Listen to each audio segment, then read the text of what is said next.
Salut à tous et bienvenue sur Jab Live pour le deuxième épisode de votre format box, Jab and Hook. Je suis toujours avec mes compères de la boxe. Comment ça va, Dylan? Salut, ça va très bien, ça va très bien. Je suis un peu fatigué, je vais pas vous mentir, mais ça va. Comment ça va, Kabir? Ça va au top. J'ai donné aussi un peu de force à mon humble échelle, mais ouais, super week-end, merci. Et toi? Ouais, ça va, ça va. Donc pour tous ceux qui l'auraient remarqué par notre miniature déjà, en cliquant sur cette vidéo, j'ai fait une miniature un peu spéciale. C'était une promesse, notamment à Dylan, mais aux deux. Si l'UBB devenait champion d'Europe de rugby le week-end dernier, je mettais la photo de mes deux compères habillés du maillot de l'UBB. Vous avez compris que Dylan est un fervent supporter. Kabir l'a rejoint dans la propagande. Ouais. Et donc on a fêté un peu des choses ce week-end, Dylan. C'était C'est beau. ton tour Herbie maintenant, c'est toi le prochain. Je vais y arriver petit à petit. J'ai mis 1 an à convertir Kabir, t'es le prochain. Ouais, on a fêté ça, c'était cool, ouais, c'était cool. On est champion d'Europe, ça y est. Et c'était pas mal, ouais, c'était pas mal dans Bordeaux. J'avoue, il y avait du monde dans les rues, c'était bonne ambiance, c'était la fête. Ça a été bon. J'ai forcé, j'ai remis le maillot. J'avoue, il pue un peu la bière et la sueur, mais bon, je suis tout seul dans mon bureau, donc ça va. On a enregistré en présentiel, je vous aurais pas imposé ça, mais non, c'était assez épique, j'avoue. Ça fait plaisir pour tous ceux qui suivent un peu le rugby ou les sports co. Bon voilà, ça fait plaisir. C'est la première Coupe d'Europe de l'histoire du club, donc c'était quand même un grand moment. C'était un grand moment qui a fait plaisir à partager avec tous les copains bordelais. Bon, bah, et puis t'essaieras de me convaincre, hein, mais je t'ai déjà dit, hein, le problème, c'est pas l'UBB. Pour moi, le problème, c'est le rugby. Non mais Donc, t'inquiète, enfin, je vais y arriver. Je vais y arriver, je vais y arriver, ça va venir. c'est ce sport lui-même. Mais je suis ouvert. Tu connais, je suis ouvert à la discussion, donc on pourra en discuter et se On va voir retrouver quand autour j'aurai d'un mis beau match. Inoué 10e, on va voir si t'es ouvert à la discussion. Bref. Ouh, ça commence là, ça commence. Et voilà, bah, vous l'avez deviné, il vous a fait le teasing parfait, Dylan. Je vous l'avais promis la semaine dernière. Comme vous découvrez aussi voilà, ce format box sur Jab Life et qu'on sera très régulièrement avec Dylan et Kabir pour vous retrouver autour de l'actualité de notre noble art chéri. Bah, je voulais que vous nous connaissiez aussi un peu mieux. Et donc, quoi de mieux que vous donner notre top 10 des boxeurs actuels, nos 10 boxeurs préférés sur la planète aujourd'hui, toutes catégories confondues, le classement pound for pound, comme on l'appelle, dans le milieu et dans le MMA également. Donc, ça va être le thème de notre épisode aujourd'hui. Et vous l'avez deviné, on va s'écharper un peu sur quelques positions, quelques places.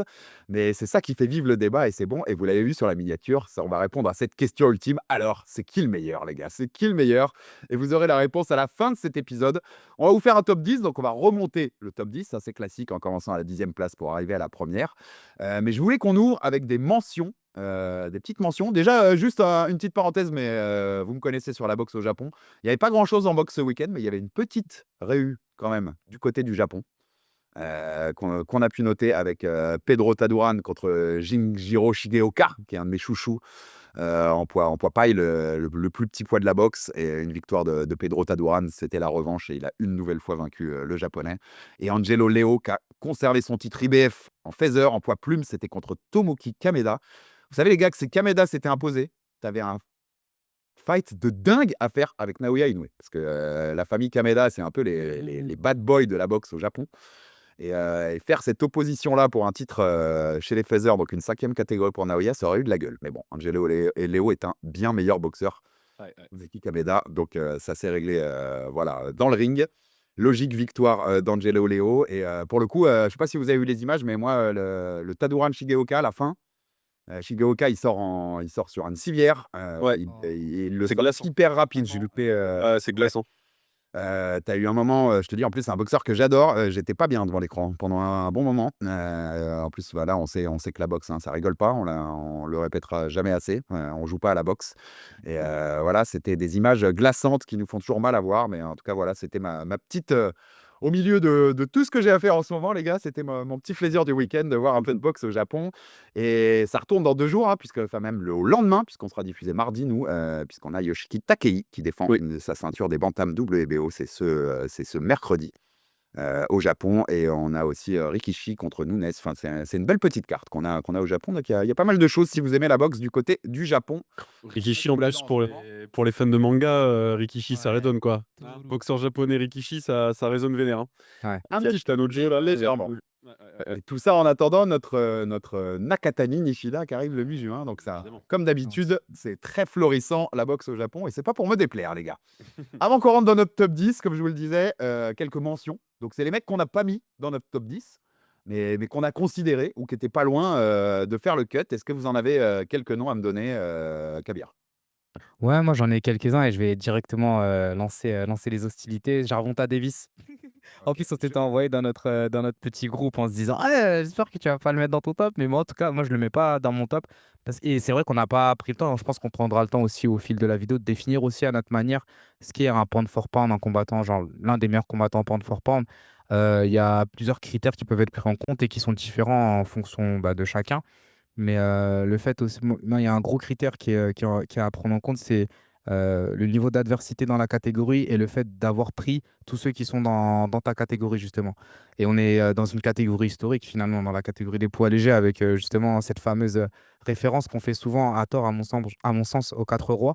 Et dans la catégorie des poids légers, il n'a pas forcément affronté tous ceux qu'on voulait qu'il affronte. Et je pense notamment à Shakur, qui est également dans ses mentions honorables, parce que je trouve que ce sont deux combattants qui sont très, très, très, très forts et qui devraient être dans ce top pound for pound, mais qui ne le sont pas, tout simplement parce qu'ils ne s'affrontent pas et parce qu'il y a aussi ce manque d'adversité dans une catégorie historique. Et ça, c'est un grand problème. Je l'ai dans mes mentions aussi, hein. Je l'ai dans mes mentions et j'ai Shakur aussi et comme ça, Après, pour les mêmes ouais. raisons que toi, on va développer au fur et à mesure les critères, tu as raison. Mais moi, Ouais. c'est un énorme manque de pas s'être affrontés parce que c'est pas comme s'ils étaient arrivés dans la caté il y a 2 jours, les mecs, quoi. C'est pas comme s'ils s'embrouillaient tout le temps sur Twitter, honnêtement, tu vois. Voilà. Il y a moyen, enfin, il y a une rivalité, il y a un storytelling, c'est un combat que les gens veulent voir et c'est un combat qui se fait pas. Et justement, on va pas mettre la charrue avant les bœufs, mais je pense que c'est aussi une des raisons pour lesquelles certains sont aussi hauts, c'est parce ils nous ont donné les combats qu'on voulait voir. Ils se sont affrontés au moment où on voulait qu'ils s'affrontent. Et là, pour les deux, ce sont d'excellents boxeurs, mais étant donné qu'ils se boxent pas, pour moi, ils n'ont pas leur légitimité dans ce top-là. Et en troisième, je mets Ouais. Benavidez pour des raisons similaires, mais c'est parce que lui, par contre, on l'a un peu mis de côté, notamment lors d'une opposition pour une éventuelle opposition contre Canelo. Mais voilà, c'est pour les mêmes raisons, je l'ai mis hors de mon top. Parce que je pense que déjà, s'il avait affronté Canelo, il aurait eu plus de visibilité. Mais c'est clairement un combattant qui a dû carrément bouger de catégorie pour pouvoir manger un peu son pain, entre guillemets. Et c'est un peu dommage, quoi. Ouais, bah, Benavidez, je l'ai 11 ou 12 et c'est pas une Ouais. question, tu vois, de vouloir le sortir, c'est juste que, bah, il faut 10 places et Il y a puis plus à de un place. moment, J'ai dans mon top 10 dans pour Benavidez. Ouais. Il est dans tu mon l'as dans top le top 10. 10? Très bien. Ouais. Par contre, Mais Shakur, il est dans mes mentions honorables. Par contre, Gervonta, il est même pas dans mes mentions honorables. Moi, il est dans mes mentions déshonorables. Et c'est qu'il aille jouer au billes, lui, sur la rocade, là, qui nous fasse pas chier. Gervonta, alors c'est Dylan, pas possible. C'est pas possible. je te coupe direct Dylan. Sur la boxe pure, Ouais. Gervonta, si on parlait que de boxe pure, moi, il y a peut-être même moyen qu'il gratte le top 10 quand même. Bah Oui. sur la que contre ma grand-mère tous les week-ends, moi je sais pas en fait. Parce que moi, contre ma grand-mère, moi aussi je suis le meilleur boxeur du monde. Donc à un moment donné, non, Gervonta, le jour où il se battra contre des vrais gars, plutôt que de nous faire des grandes lignes sur Twitter, à chaque cours, moi je le défonce, à chaque cours machin, à chaque cours truc, à Teofimo Lopez, à machin. Bah ouais, bah ouais, ok, d'accord, il a battu Ryan Garcia, super. Voilà, super. On a vu ce que valait vraiment Ryan Garcia, c'est génial, enfin vraiment, c'est très très drôle. Ah, il a des victoires qu'on bienveilles, hein. Romero, Frank Ouais, Martin, c'est des ouais, bah combats que je suis Romero, c'est d'accord avec toi. pareil. Je vois Romero, il a fait un bon combat dans sa carrière, c'est le dernier en date. Enfin, non, mais c'est bon. Oui, oui, Je je veux dire, comprends. en fait, toute cette génération des quatre rois, là, rien que de le dire, j'en ai trop Non, bien. c'est pas, c'est Cette faux. génération là des poids légers, de légers welter là qui se superposent, tous ces mecs, ils se sont tous créés un nom, ils se sont tous créés une marque, ils ont tous des jolis highlights, machin et tout. Mais en fait, c'est vraiment les boxeurs américains dans ce qu'il y a de pire, comme Wilder, comme tous ces mecs-là, c'est-à-dire des boxeurs surprotégés, où on a réussi à créer un nom, à créer une marque, à créer des gars qui remplissent des salles, des gars qui marchent sur Twitter ou sur Insta parce qu'il y a des réels. Par contre, vraiment, il y a pas le palmarès, il est pas le 10e de ce qu'il devrait être pour ces gars-là. C'est une belle génération, moi je suis d'accord avec ça. Par contre, c'est une génération où ils se sont tous passés à côté. Et encore une fois, pour ceux qui connaissent pas vraiment les 4 rois, pourquoi c'est resté dans l'histoire, c'est que les 4 rois et cette période des années 80, c'est parce que t'es post-Ali, la boxe elle peine à exister après la génération Ali, et eux ils débarquent. T'as 4 mecs qui sont les 4 meilleurs du monde, pound for pound. Là, il y a aucun débat à ce moment-là de la boxe. Les 4 ils sont dans 3 catégories d'écart, plus ou moins 3-4 catégories d'écart. Par contre, ils se sont tous affrontés entre eux. C'est ça qui est fou. Il y a eu 9 combats en tout. Et c'est pour ça que les mecs, on a dit, c'est les 4 rois, parce que les mecs, ils ont créé des. Et puis, c'est des combats magnifiques. À part un, peut-être, le dernier Duran Leonard. C'est que des combats magnifiques, c'est que des combats cultes. Là, il y a rien. On n'a pas de référentiel commun. Donc, c'est pour ça, moi, Shakur, c'est un très bon boxeur. Encore une fois, il est peut-être chiant à regarder, mais c'est un très bon boxeur, ça faut lui reconnaître. Gervonta, j'imagine que c'est un très bon boxeur, mais encore une fois. En fait, je le mets même pas dans les mentions honorables, plus par dépit, parce que ce mec, il va faire toute sa carrière comme ça. En fait, c'est ça le problème, c'est qu'à un moment donné, comme disait Herbie, ça fait pas 2 mois hein, qu'ils sont dans la KT et qu'ils se croisent tous ces mecs. Ils ont fait quasiment toute leur carrière dans la même KT. Au bout d'un moment, du coup, moi, je le mets même pas dans le top 10. Pour moi, il mérite même pas d'être mentionné, en fait, Gervonta, avec tous les monstres qu'on va mentionner après et Ouais. qui ont eu l'honneur et le courage d'aller se battre contre des mecs hyper forts et qui ont pris des risques, tu vois. Parenthèse, mais je pense qu'un jour, on se le fera quand même, qui était le meilleur des K3. Ça fera du débat aussi, ça. Ce Ouais. sera intéressant. C'est Mais intéressant. ouais, il a 30 ans, Gervonta Davis. Mais voilà. Il a 30 ans. Si tu remontes, tu sais, il y a des sortes de compiles qui existent sur les réseaux sociaux où on te remonte depuis quand il parle, à l'époque où il était associé avec Mayweather, de Lomachenko. Ouais, voilà, Loma, Et on sera, c'est 2016. Et on sera bientôt Un prêt. truc de ouf. Et on le Ça a prendra 10 ans. bientôt. Et on le prendra bien. Et chaque année, tu vois un best-of où chaque année, il y a une phrase sur Lomachenko. Et on va bientôt le prendre. Ça a 10 ans. Ça a 10 ans pratiquement. Je veux dire, c'est délirant. Ils sont en effet, ils ont été dans des catés en dessous aussi. Chakour, il est champion dans 3 catégories. Oui. Mais ils auraient dû s'affronter. Et depuis longtemps, ces mecs-là. On ne devrait même pas parler d'un affrontement. On devrait parler de plusieurs affrontements. Et je pense qu'un Gervonta, 30 ans déjà, comme je le disais, va y avoir un gros astérix sur sa carrière. Si ça se Oui, passe oui. comme ça. C'est évident. Ouais. C'est Évident. tu aurais été une des plus grandes stars de la boxe aujourd'hui, dans les années où on parle. Un mec, comme tu dis, sur Insta, enfin voilà, ça fait du chiffre et quand Gervonta parle, la communauté boxe écoute. Mais alors, ce que tu auras donné dans le ring par rapport à ton potentiel, à ce qu'on voyait quand tu as débuté ta carrière, ouais, ça mérite de sortir d'un top 10. Rien que pour ça, ça mérite de Pour sortir. moi, il mérite pas d'aller dans le top 10, c'est ça, et moi, il est même pas dans les mentions. Après, j'ai rajouté Heini et Teofimo dans mes mentions, qui sont pour le coup C'est la des même veine. boxeurs, Ouais. voilà, c'est pareil, parce que c'est des mecs qui devraient être dans le top 10, mais comme tout le monde sait vite, et encore, Heini, c'est pas le plus impressionnant, il est chiant à écouter parler, il est chiant comme la pluie, ce mec. Par contre, il a peut-être un peu plus pris de risque, il a été undisputed, machin, il a peut-être un peu plus été cherché, même si effectivement, pareil, il est plus jeune aussi, donc il y a moins ce truc de OK, t'as 30 piges, ça fait 10 ans que tu parles, donc on peut lui laisser le bénéfice du doute, et en termes de boxe pure, de qualité technique, c'est un monstre. Et c'est pareil pour Teofimo qui a quand même quelques beaux noms à son palmarès pour le coup, lui, et qui, je pense, est plus celui qui call out et qu'on évite. Mais ça, c'est un avis personnel pour le coup. Voilà. Et donc, c'est pour ça que j'étais obligé de mettre Teofimo et j'ai mis Kenshiro. Désolé, je sais qu'il doit être dans ton top 10, mais voilà, j'ai mis Kenshiro, On a un problème déjà. Espinoza et Oscar Collazo de mon côté, dans les mentions honorables. Ok, donc il y en a 2 qui sont dans mon top 10. Déjà, déjà, C'est un vrai quel. on va avoir débat. On va avoir débat là-dessus. Mais oui, tu vois, un Heini, sur ce qu'il a pris quand même comme nom, c'est marrant, tu sais, vous avez vu passer, je pense, comme moi, le tweet de Bill Haney qui répercute qu'à son âge, il a fait plus que toutes les grandes légendes Oui. de la boxe. Haney, il a pris des mecs. Il a pris des mecs, il a fait des gros combats. Haney, moi, c'est un délit de sale boxe, les mecs. Ouais, je suis C'est pas un d'accord. délit de sale gueule, c'est un délit de sale boxe. Ouais, je Je suis pas sa d'accord. boxe. Je suis J'aime pas d'accord. sa boxe, il me fait pas triper. J'ai pas envie de me lever la nuit pour un combat de Devin Haney. Non. Techniquement, il est monstrueux, mais c'est dégueulasse à regarder. La citation de Georges Foreman, évidemment, hein, Kabir. Mais voilà, hein, plus la boxe, plus elle est à un haut niveau, plus elle est dégueulasse à regarder. C'est comme le jazz. Là, c'est un peu ça, en fait. C'est que Heini, il est quand même... Il maîtrise vraiment son sujet et il maîtrise vraiment sa boxe. Mais C'est ça le effectivement, truc. c'est insupportable à regarder, mais un peu comme Shakur, hein, dans une certaine mesure. Il y a ce côté-là, ou comme Mayweather sur la fin de sa carrière. Attention, pas taper, parce que les fanboys Mayweather, je vous connais. Pas taper sur la fin de sa carrière. Mayweather, c'est pareil. Quand il est passé en mode money et plus en mode pretty boy, c'était un peu le même truc. C'est qu'il maîtrisait tellement bien sa boxe et il dominait tellement ses adversaires avec une boxe défensive et en contre qu'en fait, c'était dégueulasse à regarder. On n'avait pas envie de regarder ça. En fait, c'est ça. Je pense que c'est aussi cet effet-là. Et la boxe, c'est aussi un sport de contact, un sport violent, agressif. Quand tu vois un mec et que tu sais que quand tu vas le regarder, t'en as pour 36 minutes et qu'il n'y aura pas forcément, et qu'il y aura pas forcément C'est ça. beaucoup de moments où il va choquer son adversaire. Et tu sais qu'il va le gagner. Il va te faire des super belles des actions, ce que tu veux. Mais voilà, il n'y a pas le truc entertainment, tu vois. Bah, tous ces mecs qui sont pas sortis grandis de la réunion à Times Square, quoi. Ouais, clairement. Pour ça comme ça, ça a pas aidé leur Théophimo, hein, même Théophimo, Même putain, c'est pas faute d'avoir voulu faire une performance highlight en gesticulant. Bon, on aime pas, mais Même Théo, pareil. tu vois, personne n'est sorti gagnant de cette soirée. Je suis d'accord. Non, c'est sûr. On les aurait sans doute pas mis dans le top 10 déjà, mais en plus, en le faisant après Ça a pas aidé. Square, Ouais. ça aide pas non, du tout, du tout. Vous avez d'autres mentions ou on peut commencer dans notre top 10 direct? Moi, c'est bon. C'est bon? Donc, tu l'as dit, Kabir, mais tu avais raison d'ouvrir. Je voulais l'ouvrir au moment du top 10. C'est un peu. Chacun a ses critères. Le pound for pound, s'il y a un truc qu'il faut savoir, moi je le répétais souvent avec Baba dans mon ancienne maison, c'est subjectif déjà. c'est hyper subjectif, donc chacun aura le sien. Donc, dans les commentaires, venez nous donner vos tops, venez nous donner vos Avec plaisir. arguments pour pourquoi vous avez tel mec devant tel mec. Mais c'est chacun son choix. Il y a un moment, ça s'explique pas aussi ce que t'aimes chez un boxeur. Enfin, tu vois, Ouais. il y a des mecs qui te parlent plus, il y a des mecs qui te font plus triper. Donc, il y a beaucoup de subjectivité, mais on aura, et chacun pourra le dire selon ses choix, des critères. Il y en a qui vont mettre plus l'activité en jeu, il y en a qui vont mettre plus le niveau d'opposition. Donc, on va voir des.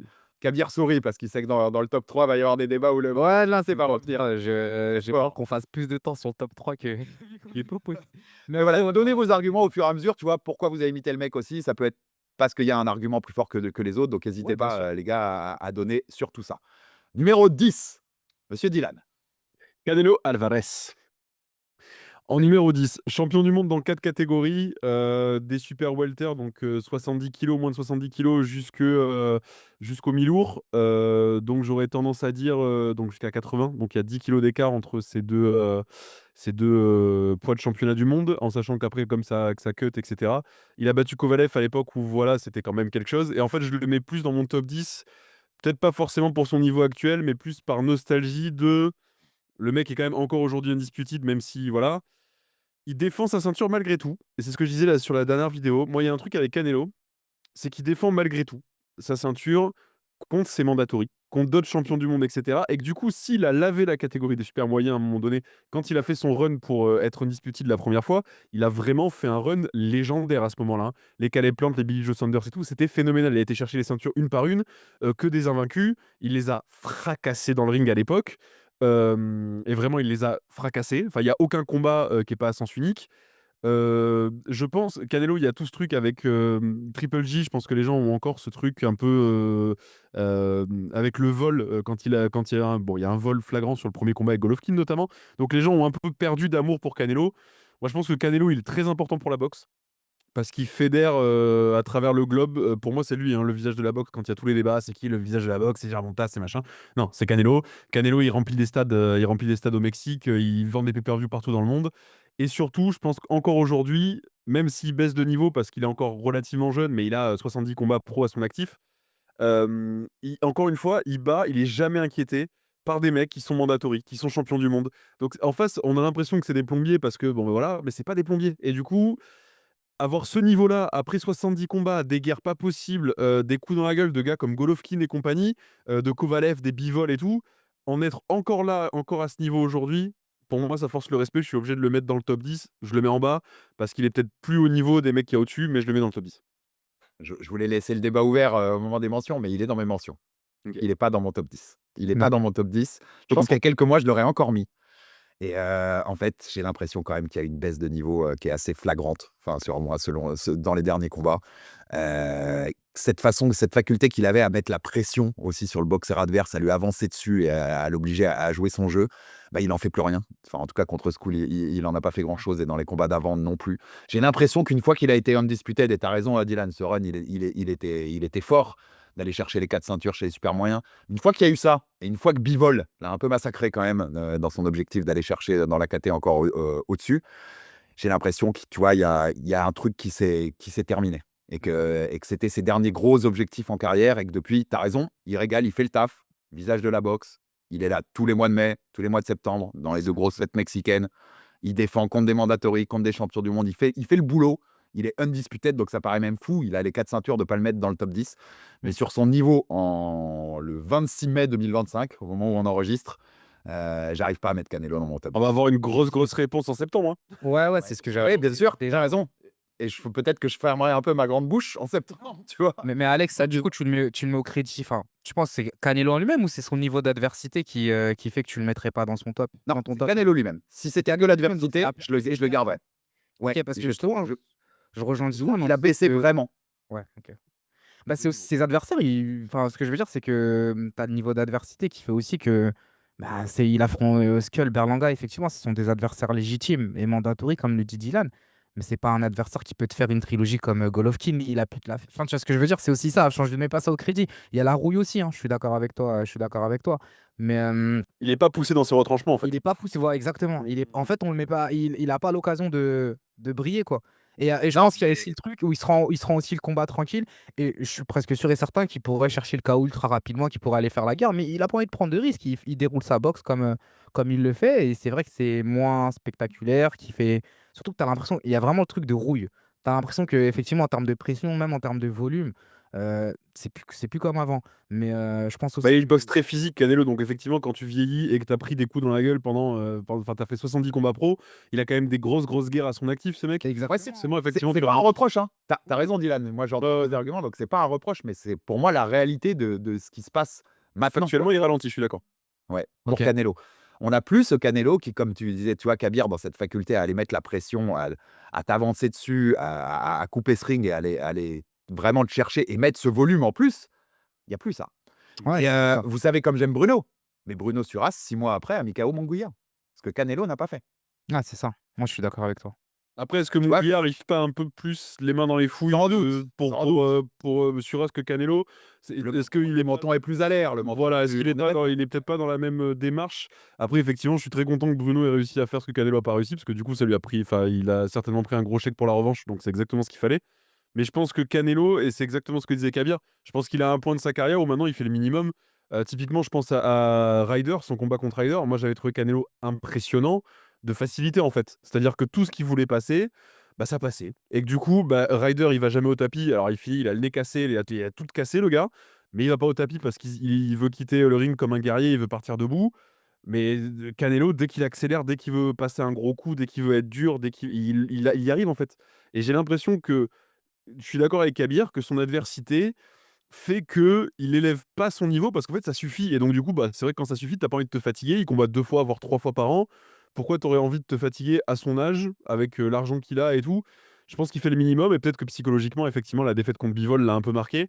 Maintenant son combat Legacy c'est contre Crawford, c'est en septembre. Voilà. C'est vrai que ça va se distribuer. Voilà. Tu raison, on aura ces réponses-là. On aura aussi ces réponses-là parce que là, le niveau d'adversité, il sera là. Et j'entends que, tu vois, William School à Riyad, il est 6 h du mat, tu un mec qui passe 12 rounds à tourner autour et à danser. Quel enfer. Ouais, j'entends bien que c'est pas le Exprimé. voilà, c'est même plus motivant pour faire de la belle boxe et pour montrer tout ce que tu as dans le ventre. Bah surtout quand t'as plus le physique pour aller lui courir après pendant 12 ans, tu vois. Parce qu'effectivement, voilà, il l'aurait peut-être fait il y a 4-5 ans. Maintenant, il a plus ça. Mais il y aura pas d'excuses pour Crawford. Non, moi, Non, non, non. il y aura pas Là, d'excuse. si tu pas au rendez-vous de celui-là, c'est que, tu vois, tu seras plus au rendez-vous de ta fin de Non. carrière face à un tel niveau d'opposition, en tout cas. Oui, Mais qui me fasse mentir, hein, je serais ravi, qu'on reprenne le micro tous les 3 ensemble, au mois de septembre et de vous dire, bravo, bravo, le rouquin. Tu m'as bien fait mentir et tu as fait une perte de roi et à la hauteur de ton talent et de tout ce que tu as fait dans la boxe parce que qu'on se méprenne pas, hein, c'est une carrière extraordinaire, c'est un bah oui. parcours extraordinaire qui aura marqué sa génération et c'est pas du tout, aller contre ce qu'a fait Canelo de pas le mettre, en tout cas moi personnellement, dans mon top 10. Kabir, ton 10e? Mon 10e, c'était Canelo, justement, et je le rejoignis sur Canelo aussi, ce point-là, et c'est aussi pour ça que j'étais en phase avec Dylan, et c'est pour ça aussi que je défendais aussi un peu ma paroisse. Mais effectivement, je le vois pas être plus haut, mais je le vois pas non plus ne pas être dans le top, tout simplement pour sa position actuelle. Au-delà de même ça, il est undisputed, et il gagne tous ses combats, il fait toujours des bonnes performances, même si effectivement, en termes de style, c'est plus comme avant, il a aussi évolué, mais. Moi, je mets à son crédit, je mets à son crédit le fait qu'il n'ait pas forcément les moyens de s'exprimer face à des adversaires qui sont légitimes, paradoxalement, mais qui sont en fait toujours 3 galaxies en dessous. Parce que justement, et c'est aussi pour ça, et c'est aussi comme ça qu'on reconnaît un pound for pound, c'est que un top, c'est que c'est un boxeur générationnel aussi, Canelo.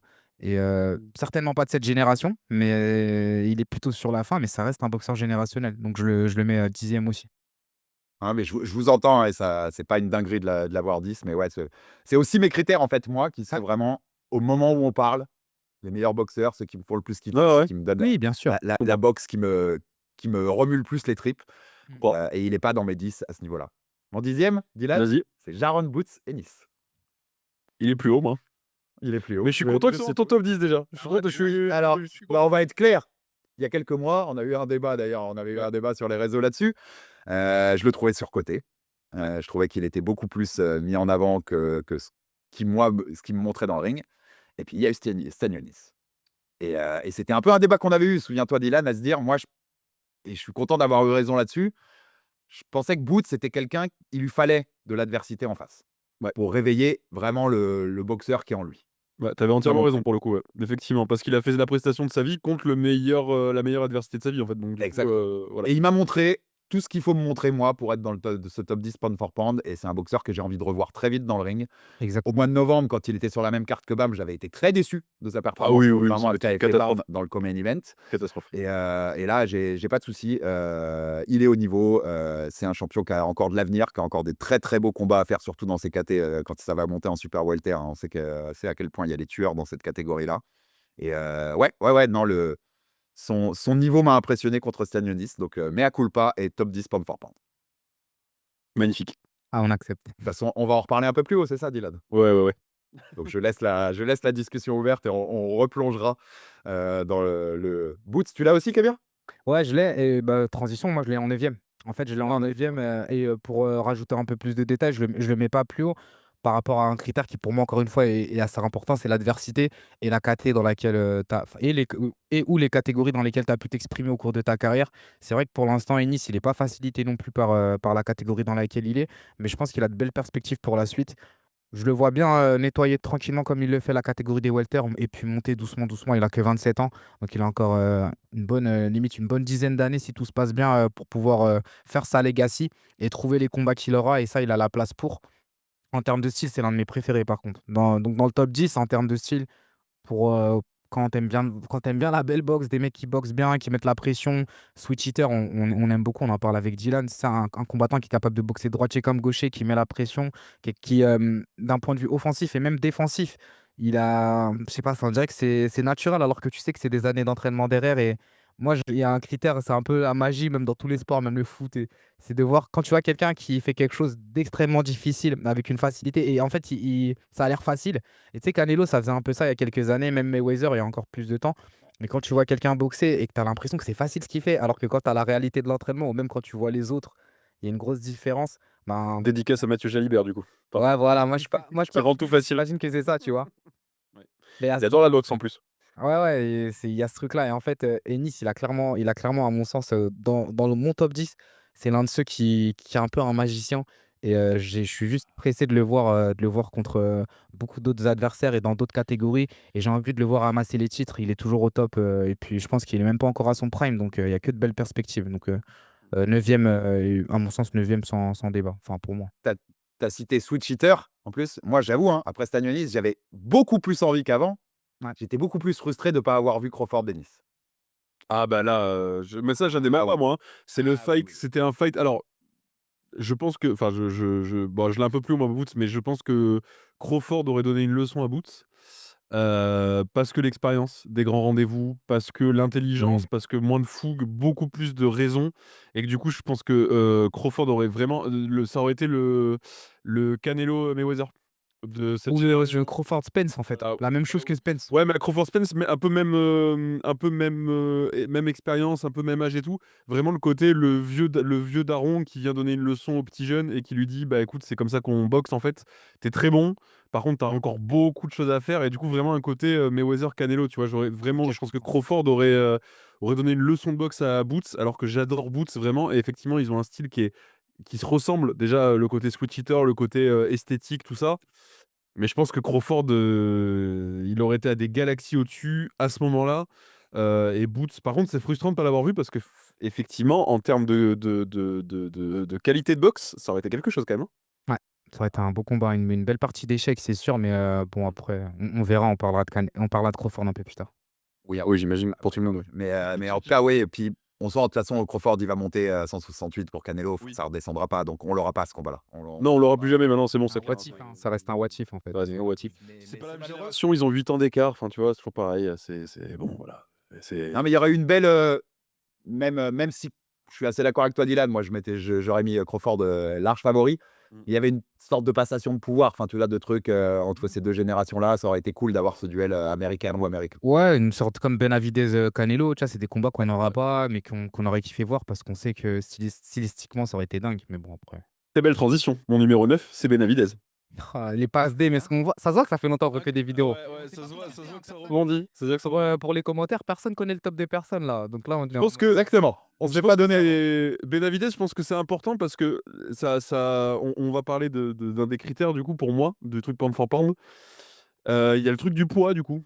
C'est-à-dire que quand tu prends des ceintures dans plusieurs KT, du coup, la définition de pound for pound, elle est un peu là aussi, tu vois. C'est-à-dire que quand tu es Oui. capable de prendre, enfin, d'être le meilleur à plusieurs poids différents, c'est que tu prouves que tu es bon à plusieurs poids différents. Donc, t'es plus juste dans le fantasme du pound for pound. Ah oui, mais si Inoue faisait 90 kilos, est-ce qu'il battrait Usyk, machin? Il y a des mecs qui le font vraiment. Et Benavidez, pour moi, c'est ça. Il a été mandatory pendant des années en super moyen. Il a cassé la catégorie des super moyens. Canelo l'a évité, machin. Bon, bref, ça, on connaît tous l'histoire. Il monte chez Light Heavy. Chez Light Heavy, il est top 1 WBC. Là, il est champion du monde WBC, hein. Il a été upgradé de champion intérimaire à champion world. Donc, il est champion du monde WBC. Donc, le mec a été le boogeyman de 2 catégories coup sur coup, voire un peu en même temps à un moment donné où il était champion intérimaire WBC, classé numéro 1, enfin en super moyen, classé numéro 1 en light heavy et tout. Donc pour moi, c'est la définition un peu du pound for pound. Et c'est un mec qui peut être champion du monde dans 2 KT en même temps, en fait. Et ce qui est assez rare quand même dans la boxe, où lui, vraiment, il a ce truc. Et puis moi, je le trouve monstrueux. Je le trouve monstrueux. Voilà. Ah, Je Ah, pense puis que là, enfin, c'est un monstre. c'est pound for pound, ça. C'est pound ouais. for Ouais. pound de pouvoir être que champion dans différentes catégories, même en même temps, hein. Enfin, tu vois, c'est pour ça qu'on a créé ces noms pour les anciens, pour les Sugar Ray Robinson, les Henry Armstrong. Exactement. C'est grâce à ça qu'on a créé cette dénomination du pound for pound. C'est marrant, tu es le seul qui l'a. Moi, il me manque quand même. Morel, c'était une belle performance. Il me manque, mais c'est pas de sa faute presque, hein. Mais il me manque Canelo, il me manque Bivol ou Beterbiev. Enfin, il me manque le gros test, quoi. Mais moi, le fait que tout le monde l'évite répond presque à ma question. Tu vois ce que je veux dire? C'est Canelo l'évite, Bivol et Beterbiev. Enfin, c'est pas qu'il l'évite. Bon, là, il y a un débat parce qu'ils se sont croisés, il y a eu le rematch, il y a eu machin. Mais bon, je me dis, si tout le monde l'évite, ce mec, c'est peut-être qu'à un moment donné. Puis bon, effectivement, la perf contre Morel, qui est quand même pas anecdotique du tout.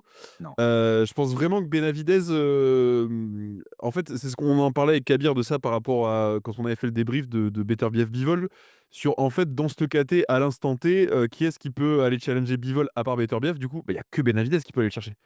Dans la KT, le seul qui serait pas ridiculement outsider, ce serait Benavidez, tu vois. Ouais. Et pour moi, c'est pas mal quand tu viens juste d'arriver dans une KT d'être déjà le boogeyman de la KT en fait. Parce que tout le monde l'évite à Benavidez. À chaque fois qu'il est dans une KT, tout le monde l'évite. Donc j'en déduis j'en déduis qu'ils voient quelque chose quand même, les champions du monde, qu'ils aiment pas regarder. Donc je dirais que Benavidez, c'est pour ça qu'il est dans mon top et il est relativement bas quand même, hein. Il est 9ème, tu vois. Ah, Donc puis, j'essaie de garder les proportions, mais bon. enfin, pour rester sur la dernière performance, mais sacré boxeur, quoi. Enfin, tu vois, Ouais. Sacré là, boxeur. quand il vous avance dessus, Benavidez, tu pas envie d'être en Oui, face. bon, Ça, c'est ou Ouais, des c'est un un point, monstre. quand tu le vois il démarre des gens dans le coin, il leur envoie des séries, des metteurs de Pégase, et ils n'arrivent pas à suivre. Et alors, il fait un bon 80 kilos. Impressionnant, hein. Pareil, stylistiquement, c'est impressionnant, Benavidez. Et c'est tellement dommage. Enfin, c'est dommage que des fois, on se dit que c'est comment dire, les déconvenus sportifs qui font qu'on loupe des combats qui auraient pu être totalement dingues, en fait. Mais bon. Ah, le Mon bivol numéro 9. Benavidez, j'avoue. Ah, putain, celui-là, il aurait de la gueule quand même. J'espère ça, on peut encore l'avoir. Donc ça, Ouais, celui-là, on peut l'avoir. enfin, tu vois, c'est pas un truc où on se dit, comme on disait là, Crawford Dennis, ce sera chaud. Là, Non, celui-là, on peut l'avoir. l'avoir. Le numéro 9, il était dans tes mentions, Dylan. Bah, Monsieur c'est Oscar- Kenshiro? Ah non, c'est Collazo? Oscar Collazo. Monsieur Collazo, ouais. Oscar Collazo, Ouais. champion du monde des poids, donc les plus petits poids. Collazo, c'est simple, les gars. C'est, le portoricain. C'est l'homme de moins de 50 kilos le plus dangereux de la planète, pour ceux qui Ouais. n'ont jamais vu ce bonhomme Ouais. combattre, tout simplement. Ça combat à 47 kilos et des brouettes, donc en effet, ça va pas parler à grand monde ou beaucoup se diraient, mais j'ai pas envie de regarder ça. Mais quel boxeur fabuleux!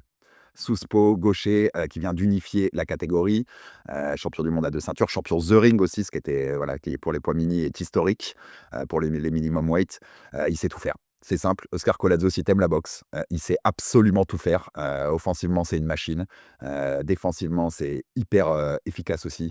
Si on les met tous au même poids, moi, Collazo, je le mets même plus haut que ça, en vérité. C'est un boxeur extraordinaire. Et si vous avez jamais eu l'occasion de le voir, ce qui me paraîtrait pas illogique, parce que c'est des catégories de poids qu'on voit pas souvent, vraiment, allez le voir parce que il est fabuleux à voir. Et Tadouram, que je vous citais en début d'émission, qui a défendu contre Shigeoka pour la deuxième fois, donnez-moi Tadouram Collazo, ça me... Popcorn dans mon canapé. Ouais, Clairement. je comprends. Mais c'est un boxeur très peu connu, j'avoue, et que les gens n'ont pas forcément envie de voir. Il a eu la chance d'être sur une Riyadh Season, ce qui a un Ouais. peu augmenté quand même son... D'ailleurs, tu l'as vu, hein, tout de suite, il y a beaucoup plus de mecs qui commençaient à dire un top 10 ou pas. Est-ce que Collazo compte quelque Exactement. part? Il y a eu le débat, ouais. Ouais, parce qu'il faut cette lumière. Il leur faut cette lumière aux mecs qui font 47 kilos. C'est Bien sûr. évident. Mais alors, bordel. Quel bordel. Ouais, Ça, boxer. On s'aborde victime de sa catégorie, à mon sens. Clairement victime de sa catégorie, pour plein de raisons, mais parce que aussi c'est pas des catégories qui sont mises en avant. Et comme tu le dis, en fait, ça, c'est un point ultra positif, c'est de l'avoir mis dans la Riyadh Season, alors qu'on sait que Turki, il aime beaucoup les lourds et il a pris du temps à mettre d'autres catégories que les grosses catégories, entendons-nous bien, au-dessus de 70 kilos, on va dire.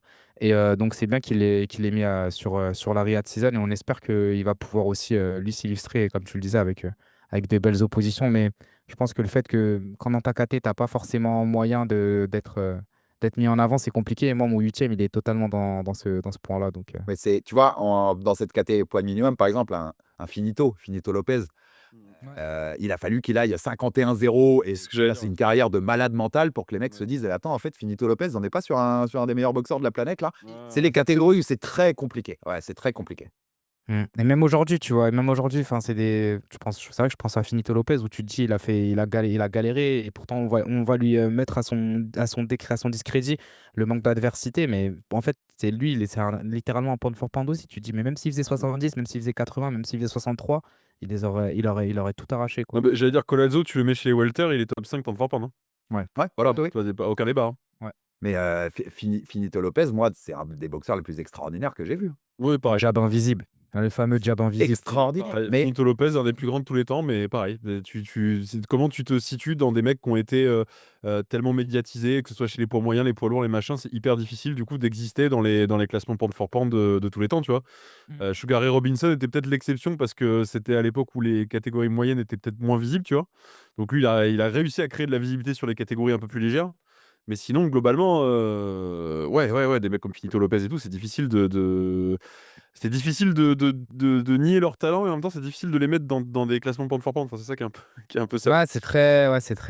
Mais c'est là aussi on se rend compte, et c'est pour ça aussi que je pense que c'est bien, Herbiné, la propagande que tu fais pour la boxe japonaise, c'est que c'est là où on se rend compte qu'on est aussi très européano et même occidentalo-centré finalement. Ouais. Parce que les petites KT qui sont souvent composées de boxeurs asiatiques ou même de boxeurs mexicains, c'est des KT où on a des combattants qui sont exceptionnels, mais qui sont pas forcément mis en avant et où on a de très très très gros combattants, mais finalement qu'on oublie un peu. Moi, il y a une anecdote qui me marquera toujours. C'est Tyson, une fois, enfin, il parle d'un boxeur et il dit, ouais, il y a un boxeur là, japonais ultra fort, on l'appelle le monstre et tout. Et à ce moment-là, Inoue, c'était en 2023. C'est-à-dire qu'Inoue, il était déjà au top, du top, du top. Mais pour te dire, Mike Tyson, et on sait que Mike Tyson, c'est quand même un fou de la gare au niveau de la boxe, il est capable de te donner le Golden Glove de 74, et bref, il est quand même calé. Mais c'est qu'en fait, nous, dans notre perspective d'occidental, la boxe japonaise, c'est un peu ovni encore. Ouais, Surtout pour les ricains. Hein. Les ricains, déjà, la boxe déjà, là, ouais, déjà, la boxe britannique, c'est compliqué. Les ricains, c'est. tu vois, donc je me dis, c'est aussi ça, et je pense que c'est bien qu'on fasse bouger un peu les lignes, et Kirby, ils sont en tête de file, peut-être en avant des non, combattants mais, comme. les Américains, vous l'avez tous vu passer quand ils regardent Inoue maintenant. C'est quand même fou de devoir se lever à 5h du matin pour. Mec, nous, c'est toutes les semaines. Ils rentrent pas, nous, c'est Toutes les semaines, en fait. faut leur jeter. Depuis qu'on est gamin, c'est comme ça. Ça va pas, non? Mais tu vois, un Collazo, c'est même poids centré, en fait. C'est même pas seulement occidentaux-centré, comme tu disais, Kabir, parce que Collazo, il est né aux États-Unis, il est portoricain. Il a une base fan possible, ce mec-là. Sauf qu'il fait 47 kilos. Ah, c'est Et ça. qu'à un moment, ça parle à pas grand monde, en fait, quand tu vois s'affronter. Alors que si t'aimes la pure boxe, tu peux pas ne pas aimer Oscar Collazo. C'est impossible. Par contre, il a un avantage. Peut-être sur d'autres, quand tu vois, on a cité Finito Lopez. Il a 28 ans, Collazo. Il est déjà champion unifié chez les poids minimum web. Et je pense qu'il va monter. C'est même pas, je pense, il va monter. Et c'est Oui, un il va mec monter, qui ouais. peut aller chercher 2, 3, 4 KT peut-être, à être champion du monde. 4, ça me paraît lourd. 3, je pense qu'il peut le faire, peut-être, ça dépendra de l'opposition. Donc il peut s'inscrire un peu plus, tu vois, dans ces discussions-là, Ouais. grâce à une carrière qui le ferait monter un peu en poids. Clairement. Donc à voir. Et ça me permet, moi, ça me fait une transition parfaite parce que c'est mon combat, un de mes combats de rêve pour un de mes chouchous pour les années de sa fin de carrière. C'est avec mon numéro 8, Kenshiro Teraji. On Il est est champion unifié. Il est 8 aussi chez toi? Il est huitième aussi chez moi, mais je vais te laisser alors dérouler parce que et je vais dire +1 après tout. Champion unifié chez les poids fly, qui a été champion unifié chez les light fly. Donc il y a 2 catégories d'écart avec Collazo. C'est pour ça que je pense que c'est jouable pour le coup, qu'avant la fin de carrière, on ait un Collazo Kenshiro. Kenshiro, les gars, si vous connaissez pas Kenshiro, moi, en coup de cœur pur, les gars, et pourtant il y a Inoue dans les classements. Je suis pas loin de le mettre numéro 1. Ok. Tu ne t'embêtes jamais. C'est une guerre à chaque fois. C'est un boxeur, mais tellement généreux, qui donne de sa personne dans le ring. Tu as l'impression qu'il donne sa vie chaque fois qu'il est dans le ring. Et puis alors les gars, Kenshiro, il faut remonter le palmarès en fait. Il faut regarder les 10 derniers mecs qu'il a pris. Il n'y a que des tueurs à gages. Il n'y a pas un combat de transition. C'est que les tueurs de ces catégories. Un par un. Un par un, il te les ramène au Japon, il leur fait la guerre pendant 8-9 rounds, il finit par les mettre KO la plupart du temps. C'est un boxeur extraordinaire de générosité. C'est la définition de ce que j'aime chez un boxeur. Ouais. Je sais que je vais allumer l'écran, le coup de gong va partir, et pendant 36 minutes, popcorn. Et tu vas pas t'ennuyer. Et c'est ça, c'est hyper Non. intéressant. Et il que tu peut dis ça, là. perdre. Il peut perdre. Gars. Il peut perdre. Il y a pas de souci parce qu'il est tellement généreux, il est tellement ouvert défensivement qu'il s'en prend des coups. Oui, il en prend prend des pas mal. coups Ouais. et il en prend beaucoup. Il peut perdre, mais jamais je vais m'ennuyer. Il peut, je l'avais dit à Baba, cette phrase sur Kenshiro, je la répéterai toujours. Il peut perdre 9 fois de suite. Au 10e combat, je suis toujours devant l'écran en live, les gars. Parce que je sais ce qu'il va m'apporter dans le ring. Ouais, le côté spectacle, ouais, je comprends. Ah, c'est Boxeur. vraiment, ouais. De générosité extraordinaire. Kabir, si tu veux rajouter quoi? Ouais, bah, plus 1. Je suis en phase avec toi, mais c'était pour aussi justifier, moi, sa position. C'est vrai que et c'est pour ça que quand tu parlais de Collazo, je pensais directement à lui parce que je me disais que c'était aussi un combattant qui était un peu victime, de sa catégorie de poids et qui est un peu pris par l'âge aussi.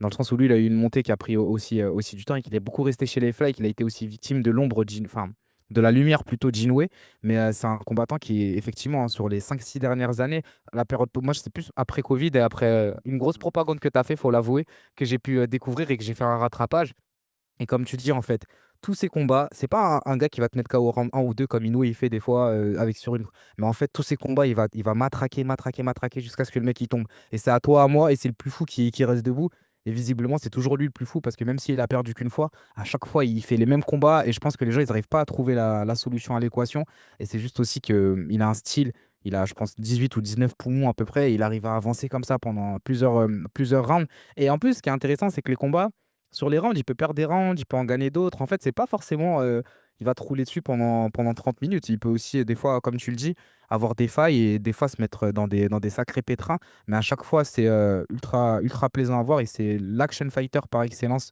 surtout dans ces catégories-là. Et c'est vrai que ouais, on aurait aimé le voir plus haut, sachant qu'il est plus sur la fin que sur le début. Mais justement, comme tu le disais, avoir une belle opposition avec un Collazo, par exemple, ça pourrait le permettre de pouvoir aussi continuer à kiffer et à nous faire kiffer en l'occurrence.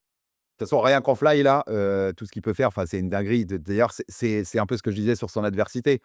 Sa défaite en carrière, c'est contre Yabuki, qu'il a vengé juste après. Yabuki devient champion du monde dans la caté d'au-dessus. Ouais. Il prend Olasquaga. Olasquaga devient champion du monde dans la caté d'au-dessus. Bien vieilli, ouais. Tout vieillit super bien. Canizales, idem. Là, il te fait une guerre contre Acui. C'est d'ailleurs là, les mecs ont commencé, ça m'a fait plaisir Acui parce que les mecs commençaient quand même sur les réseaux box. Vous l'avez vu passer aussi à se dire, quand même, ce serait peut-être temps de le mettre dans le top 10, ce petit Ouais, ouais. parce qu'il nous fait quand même des trucs. C'est phénoménal en fait. C'est du spectacle garanti. Et en plus, il m'éclate. Moi qui aime bien la culture aussi japonaise et la boxe japonaise. Mais c'est le mec qui ressemble moins à un tueur dans un ring qu'à un tueur dans un ring en fait. Enfin, tu vois, quand tu le vois sur les réseaux, c'est un personnage qui ressemble à tout sauf à un boxeur. Ouais, c'est Hippoma Kuluchi, IRL, quoi. Et il est Exactement ça. extraordinaire. Il pose avec ses 2 chats. Enfin, voilà, il a tellement pas la tête de l'emploi. Par contre, quand il y a le coup de gong et qu'il a 2 gants dans les mains, Ouais, c'est un c'est démon. parti et c'est la guerre, C'est quoi. clair. Donc, moi, je ne pouvais pas de toute façon ne pas le mettre et je suis déjà gentil de vous l'avoir laissé en 8, les gars. J'aurais pu abuser un peu. Je comprends. Dylan, je sais que tu l'avais dans tes mentions, mais voilà, je sais que c'est de boxeurs qui te font plaisir de toute façon. Ah oui, moi je l'avais dans mes mentions et pour tout ce que vous venez de citer, je vais rien rajouter parce que vous avez tout dit. Moi, mais après, bon, faut faire des choix, c'est un top 10, toujours pareil. Exactement. C'est ton numéro 8, toi. Boots, pareil, il n'y a pas grand-chose de plus à rajouter par rapport à ce que vous avez dit, mais je pense, Boots, il est encore jeune, il a encore 5-6 ans, 7 ans à très, très, très, très haut niveau devant lui. Là, moi, j'étais aussi déçu de sa prestation quand il y avait la double co-main avec Bam, retour à la maison à Philly, une prestation très décevante. Il cherche le highlight reel et ça m'a cassé les.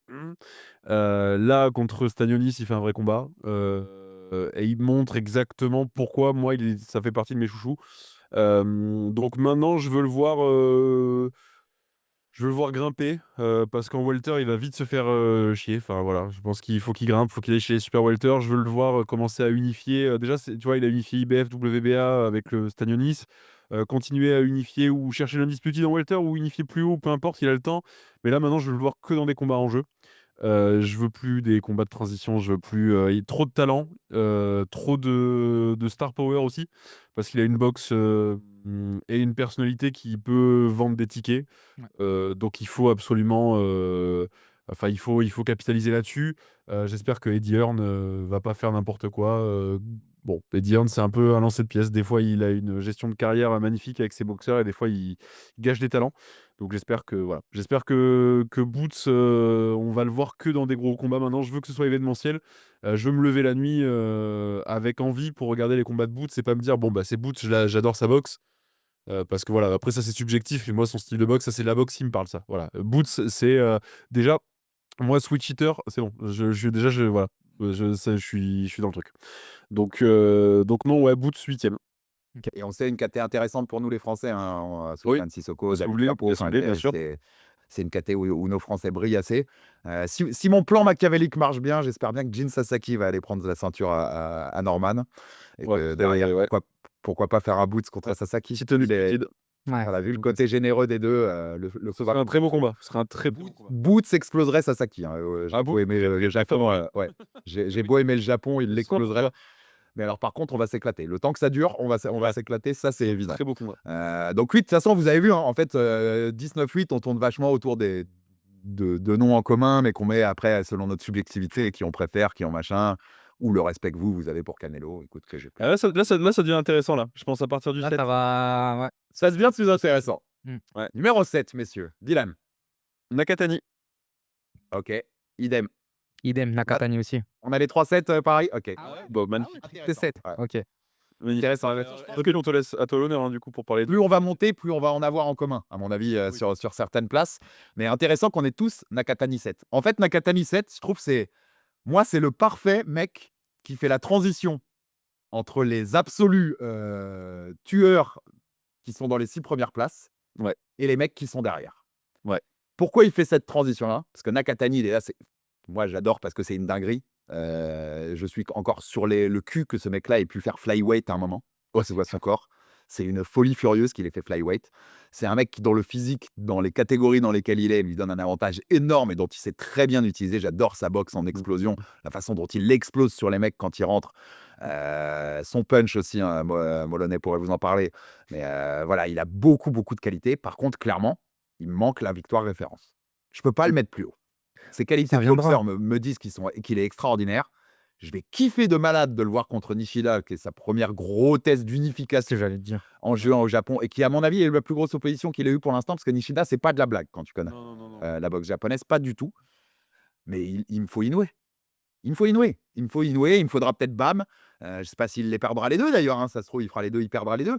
Mais il me manque la victoire de référence. Ouais. Vraiment. D'accord. Bah, pour être dans le top, dans le top 6, sinon, il a parce que je pense qu'on a tous le même top 6, peut-être pas dans le même ordre, mais je pense qu'on a même tous le même top 6, et dans le top 6, ils ont tous des victoires de référence. Donc tu peux C'est pas, ça en fait, il lui manque ça. Mais on refait la vidéo dans 2 ans, il y sera, hein. Moi, j'ai aucun doute. Dans 2 ans, on refait la vidéo, il y sera. Déjà, il y en a au moins un ou deux qui sont à la retraite en plus. Oui, parce que les cartes vont être distribuées et qu'en fait, ce que tu disais, c'est que là, il a encore 5-6 belles années devant lui et 3-4 gros combats références. Donc, on sait qu'il a vendu. Au printemps 2026, au Tokyo Dome, il bat Inoue. C'est plus les mêmes discussions, hein. Bah oui. Là, tu t'es projeté dans le top 3 sur le champ. Voilà, et après voir où dans le top 3, mais là, il n'y a pas de débat. Tu bats Inoue. Tu sais, tu vois, Nakatani, je trouve que c'est cool parce qu'en ce moment, c'est le mec, il y est là. Tu vois, Oui. il nous a montré toutes les qualités qui font qu'on apprécie ce boxeur de fou, tout ce qu'il pouvait faire à une opposition plus faible. Et maintenant, on va voir les réponses. Les Exactement, réponses à il- une vraie question sur ce mec-là. Pour l'instant, c'est le Errol Spence. Il a le même truc que Errol Spence à l'époque, avant son combat contre Crawford. Exactement. C'est-à-dire, il était dans le top, mais bon, je sais pas. Il est sur un Totalement. point pivot et Très bonne comparaison. Ouais. Ouais. Clairement. Donc- Sur un point pivot, il y a moyen que, effectivement. En plus, ce qui est bien, c'est qu'il boxe aux États-Unis, il boxe au Japon. Tu vois, il n'est pas victime non plus de ce truc des boxeurs japonais qu'on laisse un peu dans un coin, comme on a longtemps fait pour beaucoup d'entre eux. Et donc, je pense que là, il a un point de sa carrière où vraiment, il lui faut ce combat de référence, il l'aura. Et comme je te dis, moi, je suis ultra confiant pour la suite. Je sais que, comme on se dit, hein, dans 1 ou 2 ans, on refait la vidéo, il est beaucoup plus haut. Vraiment Non, beaucoup plus haut. il a top rank derrière, tu as raison. Il a profité aussi, en fait, Ouais, bien sûr. de l'effet Inoue, d'ailleurs. Il a Bien vachement sûr. profité de ça pour être le nouveau l'autre phénomène japonais et tout.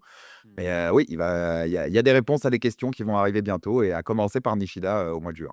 Mm. Donc, Dylan, quelque chose à rajouter sur Nakatani, sur Junto? Vous avez tout dit.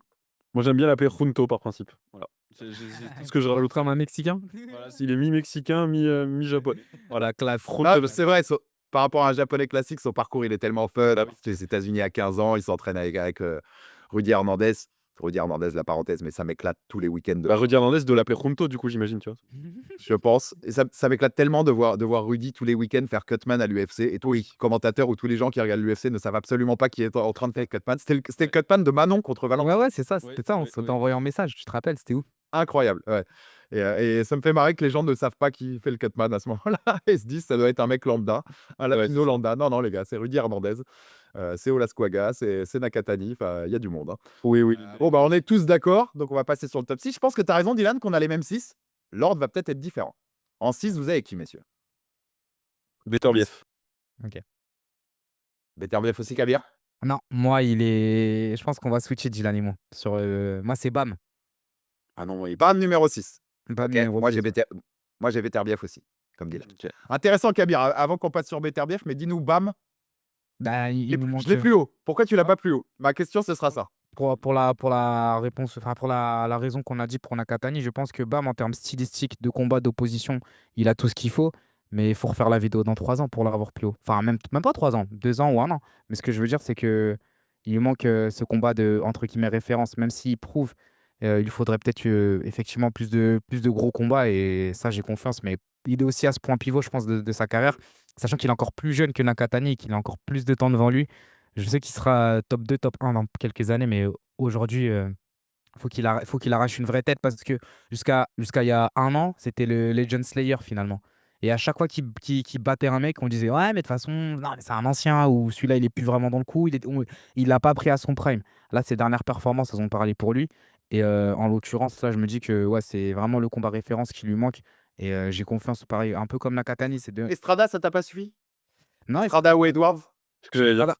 Ouais, Sonny Edwards, c'était quand même un beau combat, mais Estrada, pareil, en fait, c'est l'enjeu peut-être aussi qui me manque. Et c'est vraiment le fait d'accrocher et d'arracher un nom, le gars qu'il fallait prendre, il l'a pris au bon moment, et il a éteint, il a assis sa domination. C'est ce qui me manque, et c'est pour ça que je le mets 6. Mais J'allais dire l'enchaînement Edwards-Estrada. Pour moi, tu as le côté, tu bats un mec qui monte, qui est tu vois, un jeune, entre guillemets, qui est invaincu, machin et tout. Tu le bats, tu le mets KO. Derrière, t'enchaînes avec une légende que tu bats aussi, qui effectivement est sur la pente descendante, on va pas se mentir, Estrada, voilà. Mais du coup, tu bats le super prospect, tu bats aussi la légende. Enfin, moi, je trouve justement, Bam, il a prouvé. Et voilà, pour moi, il a prouvé qu'il était au-dessus de la mêlée, quoi. Et qu'effectivement, au-delà de ça, après, il y a les critères subjectifs de la boxe, le niveau de boxe. Est-ce que si tu mets Bam au même poids que Beterbiev, qui gagne le combat, tu vois? Effectivement. c'est pour ça que moi, je l'ai mis plus haut, tu vois, Beterbiev. Parce que Beterbiev, même s'il a perdu, c'est un bourbier, et c'est l'un des boxeurs générationnels. C'est l'un des boxeurs. Ah oui, oui. Je pense que je sais pas, dans 20 ans, dans les années 2010-2020, si on devait garder 5 boxeurs, Beterbiev, il y sera. Après, le problème, c'est qu'il a 59 ans, quoi. Donc, à un moment donné, il va falloir aussi. Ça joue, il faudra passer à autre chose, quoi. Ouais. Non, puis en fait, Bam, je crois que si je dis pas de bêtises, c'était le premier mec né dans les années 2000 à être champion du monde en boxe, Ouais, je crois. c'est ça. Euh, Ouais, il était champion du monde en, hyper jeune, donc du coup. en fait, il tombe au mauvais moment. Ouais. C'est vrai, t'as raison, Kabir, parce que les vrais Four Kings de la boxe moderne, ils étaient en Superfly, hein. Ils étaient pas en Ouais. poids léger. Non. Et donc, il affronte ces mecs-là quand ils sont sur la fin, et Quadras, Estrada. C'est ça. Ce que Ouais, j'allais dire avec tout. Quadras aussi, j'allais le dire, mais il était vraiment sur la fin, par contre, Quadras. Ouais, ils sont sur la fin. Et là, tu vois, je sais qu'il y a eu beaucoup de rumeurs ces derniers temps aussi. Au départ, ils voulaient pas s'affronter, puis ils ont ouvert la porte. Est-ce qu'il prend Chocolatito aussi? Ouais. Il a pas grand-chose à gagner, parce qu'on va dire encore, bah, tu as encore battu une légende qui est sur la fin, et Ouais. ça nous apporte pas grand-chose que tu aies battu Chocolatito. Donc, il est un peu victime de ce mauvais timing, lui, par rapport au cadre de Sakaté. Mais on va y revenir un peu plus haut, pour beaucoup de raisons. Moi, il est plus haut. On avait Beterbiev ensemble, Dylan? Ouais, bah pareil, un En fait, Beterbiev. En fait, quand je fais mon top 10, Dylan, j'arrive pas à le placer autre part. C'est Bah, en fait, c'est ça, c'est que moi, mon top 4. trop fort pour être en dessous, trop Ouais. forts pour être en dessous et les mecs au-dessus sont trop forts pour qu'ils soient au-dessus d'eux. Bah, mon top 4 il est très défini et il a perdu contre son dernier combat contre le 5. Donc du coup, je peux pas le. Tu vois, il doit être que 6 moi aussi. Du coup. Mais boxeur extraordinaire, hein. Il a beau rester Évidemment. sur des défaites. Évidemment. Boxeur extraordinaire. Moi, je trouve, je l'avais dit déjà, je trouve ça hyper cool qu'ils aient chacun une victoire en fait avec Bivol. Que Ouais. chacun ait été une disputed, chacun a été Ouais. champion incontesté dans sa caté. Je pense que les deux le méritaient. Le storytelling est Leur fou. talent. C'est parfait. Voilà, Beterbiev, il est plus sur la fin aujourd'hui. Moi, c'est ce qui fait aussi que tu vois, je peux pas le mettre plus haut. Mais quel boxeur. À son prime, quel boxeur. Quel rouleau compresseur. On le disait tout à l'heure, là, mais avoir ce mec-là en face de toi, mais quel cauchemar. Ah, Mais si c'est ce que tu dis qu'il est plus à son prime, mais en vrai, même ses dernières performances qu'il a fait contre la. je oui. sais, je te suis. Ouais. C'est moi je peux pas, j'ai l'impression, je sais pas, il a quoi? Il a 60, 80, 90 ans, je sais pas quel âge. 95, ouais, je sais pas. Non, mais en gros, il a et en fait, il a pas je sais pas, pourtant il est tout le temps blessé, il a pas la rouille que Canelo il a par exemple. Ah ouais, je sais. Lui, il arrive à continuer à être physique. C'est ouf. Il boxe comme s'il avait 25 ans et il tire contre Bivol. Moi, je trouve ça dingue. Et c'est pour ça que, bam, je sais qu'il va être plus haut dans quelques années, mais moi, je peux pas. Moi, c'est l'inverse. Je voyais pas Beterbiev plus bas parce que même s'il a perdu contre Bivol, et c'est pour ça aussi qu'il est forcément mathématiquement, même si ça reste subjectif en dessous, je trouve que c'est quand même dingue pour l'ensemble de la carrière. C'est flawless. Il a 21 victoires, 20 KO. Enfin, moi, je trouve ça dingue. C'est un truc. Bah, il avait le record enfin, il était le seul mec, le seul champion du monde à avoir que des KO jusqu'à ce qu'il rencontre Bivol la première fois. Donc c'est. Aujourd'hui, il a pas battu que des peintres en plus. Hein. Voilà. Aujourd'hui, il y avait Benavidez qui ouvre le débat. Mais dans Oui, ce voilà. côté, s'il n'y avait pas eu Bivol, il marchait sur tout le monde. Ah, il y a personne. Et ce que je te disais tout à l'heure, c'est s'il monte pas Benavidez. Et c'est pour ça que moi, Benavidez, il est dans mon top 10. Parce que c'est le seul mec qui peut aller chatouiller potentiellement deux extraterrestres qui n'avaient pas d'équivalent dans leur KT. Parce qu'ils n'avaient pas d'équivalent dans leur KT, ces deux mecs. Donc. Mais après, je comprends. Je comprends le débat entre Bam et Beterbiev. Je comprends. Ouais, c'est un clash de génération, mais en tout cas, les deux sont des pound for pound légitimes. Moi, j'ai mis en avant l'ensemble, j'ai pris l'ensemble de la carrière et à ce jour, aujourd'hui, comme tu le dis, le 26 mai 2025, Bam, c'est pas je dis pas qu'il a pas prouvé, loin de là, hein. Il a énormément prouvé, il a fait de beaux combats, mais il a encore, enfin, je garde encore cette image de Legend Slayer, bien qu'il ait fait de belles performances sur le dernier fight.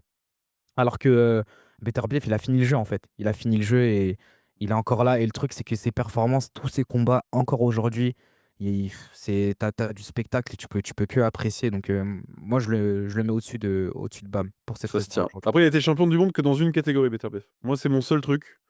Où du coup, le côté pound for pound, moi, j'aime bien me référer au. Il faut que ce soit On notre a eu le plusieurs débat KT. et ouais. Voilà. C'est intéressant qu'on ouvre cette parenthèse parce qu'on a eu le débat parce que dans une autre vie, on avait fait une vidéo sur les pound for pound, toute époque confondue. Et moi, parmi les quatre rois, moi, je mets Marvin Hagler au-dessus. Et je sais que toi, tu l'avais pas mis parce que Marvin Hagler, il est resté essentiellement chez les poids moyens. Donc finalement, tu te dis, voilà. Donc c'est un débat. Ça, encore, c'est une vision de pound for pound. Mais justement, on a eu la même pour Mohamed Ali, tu vois, qui n'a pas forcément bougé. Donc, mais moi, je me dis que Beterbiev, peu importe où il aurait été, il aurait matraqué tout le monde pendant 12 rounds. Donc, c'est aussi pour ça. Mais ça, c'est une question de perspective. Ça s'entend bien sûr. C'est la beauté du pound for pound aussi sur cette idée-là, c'est-à-dire de se dire, tu vois, bon, bah, j'ai aucun doute que Beterbiev, s'il était monté en cruiser, il aurait pris des titres mondiaux. Ah bah bien sûr. Parce qu'il y a pas mais même il monte demain. À Ouais. part peut-être Opetaya qui va un peu le bousculer et ce sera un très beau combat, il fracasse tout le monde chez les cruisers, donc évidemment. Mais comme factuellement j'ai pas la ceinture, moi j'ai ce truc un peu sur le pound for pound. Je viens de dire, Je comprends. enfin d'ailleurs ce sera mon argument pour mon top 1 moi tu vois. Enfin voilà, donc ce truc je trouve que le poids est important. Ça se tient. Je t'entends totalement. Mais tu vois, c'est marrant parce qu'on voit au fur et à mesure qu'on défile notre top qu'on a des critères différents aussi. Ouais. Je vois que Kabir, tu vois, tu mets plus aussi l'accent sur la carrière globale, alors que moi, je serais plus sur le moment même de quel boxeur il est à ce moment-là. Mais c'est intéressant. C'est là où nos top 10 deviennent des bonnes matières à débat, comme on dit. T'avais autre chose à rajouter sur Beterbiev, Dylan? Ou on passe Non, au 5? on peut passer au 5. Bon, on a le même 5 alors? Dimitri Bah, Bivol, du coup, Dylan celui qui a battu Beterbiev. Ouais, c'est ça. Exactement. Tu l'as aussi, Kabir, en 5? Ouais, pareil, same. Ok. Bon, bah, je pense qu'on peut chacun dire un petit mot, mais boxeur, il l'avait déjà prouvé avant d'affronter Beterbiev, mais il a mis deux points d'exclamation parce que même dans le premier, il fait un sacré combat. Ouais. Quel boxeur. Quel Ah, c'est boxeur. incroyable, hein. Il a il est tout dans parfait. son, Il est tout dans parfait. son arsenal. Il a tout dans son Et il l'avait prouvé contre Canelo aussi, d'ailleurs. Faut pas le- Oui, bah oui, il avait largement prouvé contre Canelo, oui. Est-ce qu'il a bien stoppé Canelo à un moment où Canelo était au top quand même. Il a tout dans l'arsenal, le garçon. Non, il Il a sait vraiment boxer en tout. reculant, il sait boxer en reculant. La boxe soviétique parfaite. C'est-à-dire que si un jour quelqu'un demande ce que c'est la boxe soviétique, je pense que tu as un exemple à montrer, c'est Bivol.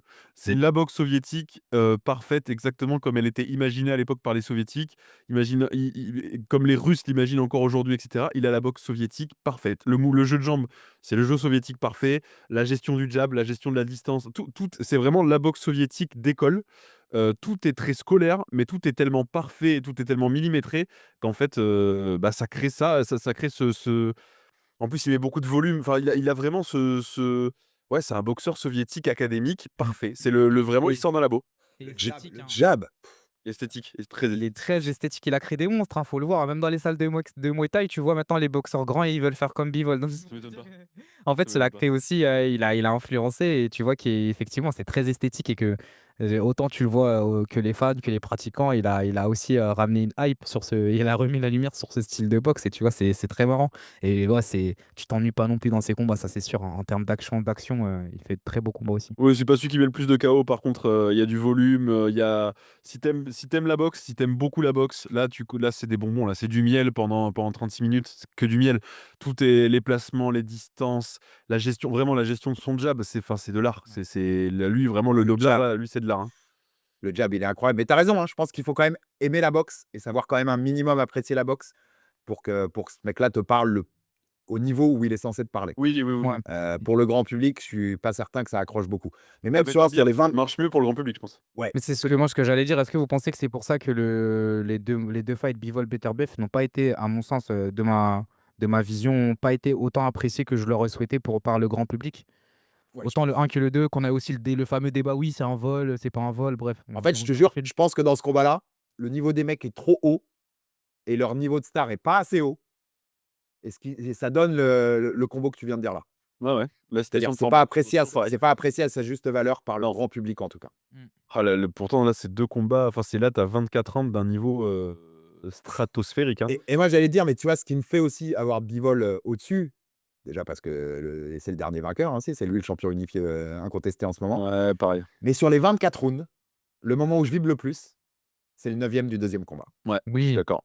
oui. Je suis C'est d'accord. là où je vibre le plus. Ouais. Tu vois, sur ces 24 rounds, c'est lui qui m'a fait le plus lever de mon siège. Ouais, ouais. Et me dire, bordel, est-ce qu'il va mettre KO Beterbiev? Ah ouais, Ce comme mec-là le va pas 9e faire- round du premier combat Fury. Ouais.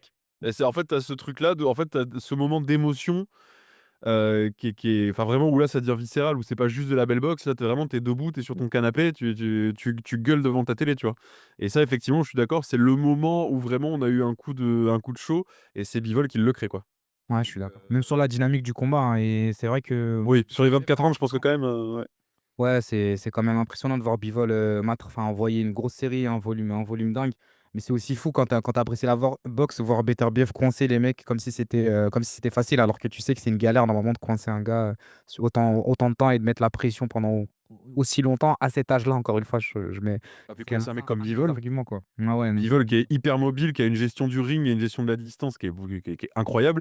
Arriver à le coincer, arriver à couper le ring devant Bivol, c'est bravo monsieur quand même, bravo Arthur. Hein. Chapeau, hein, chapeau.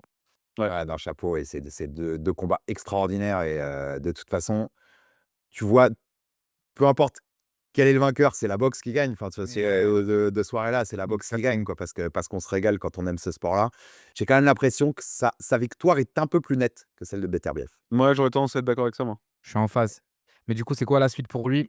C'est ça aussi le truc qui ferait que. Bah, soit la trilogie, soit Benavidez. Mais il est un peu bloqué, je pense, je vois aussi perspective 2-3 ans, je pense qu'il est un peu bloqué, malheureusement.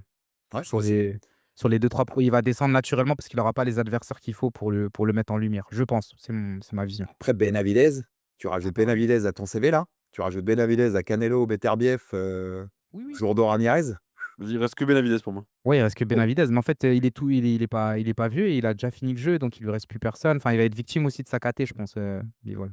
Mais bon. Ah oui, Imagine par contre, pas- il peut pas rester dans sa caté. Enfin, à part pour Benavidez, effectivement.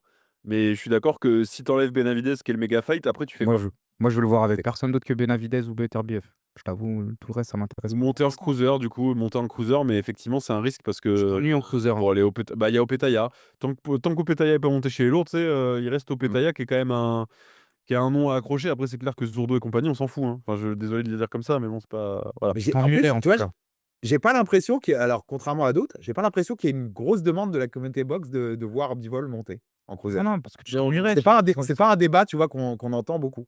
T'en as encore qui croient qu'il peut prendre Alva Canelo, tu vois. Il y en a encore Oui. qui descendent, ou tu vois. Qui descendent pour devenir undisputed en 168, ouais. Ouais, tu vois. Donc, non, c'est l'autre côté. Je pense Bon, c'est un truc aussi possible. Canelo acceptera pas en 168, hein, par contre, mais bon, ça m'approche jamais.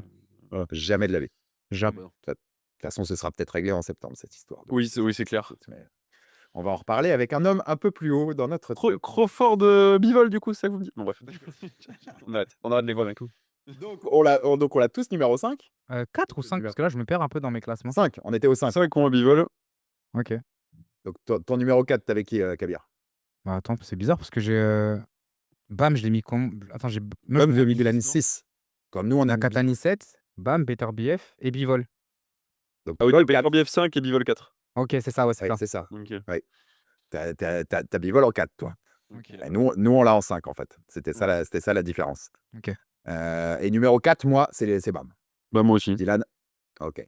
Dylan, je pense qu'on va à peu près, à part le numéro 1, on va avoir le même top à partir du 6. À partir du 7, je veux dire. Ouais, Bam. Bah, je vais reprendre un peu ce que tu disais, Kabir.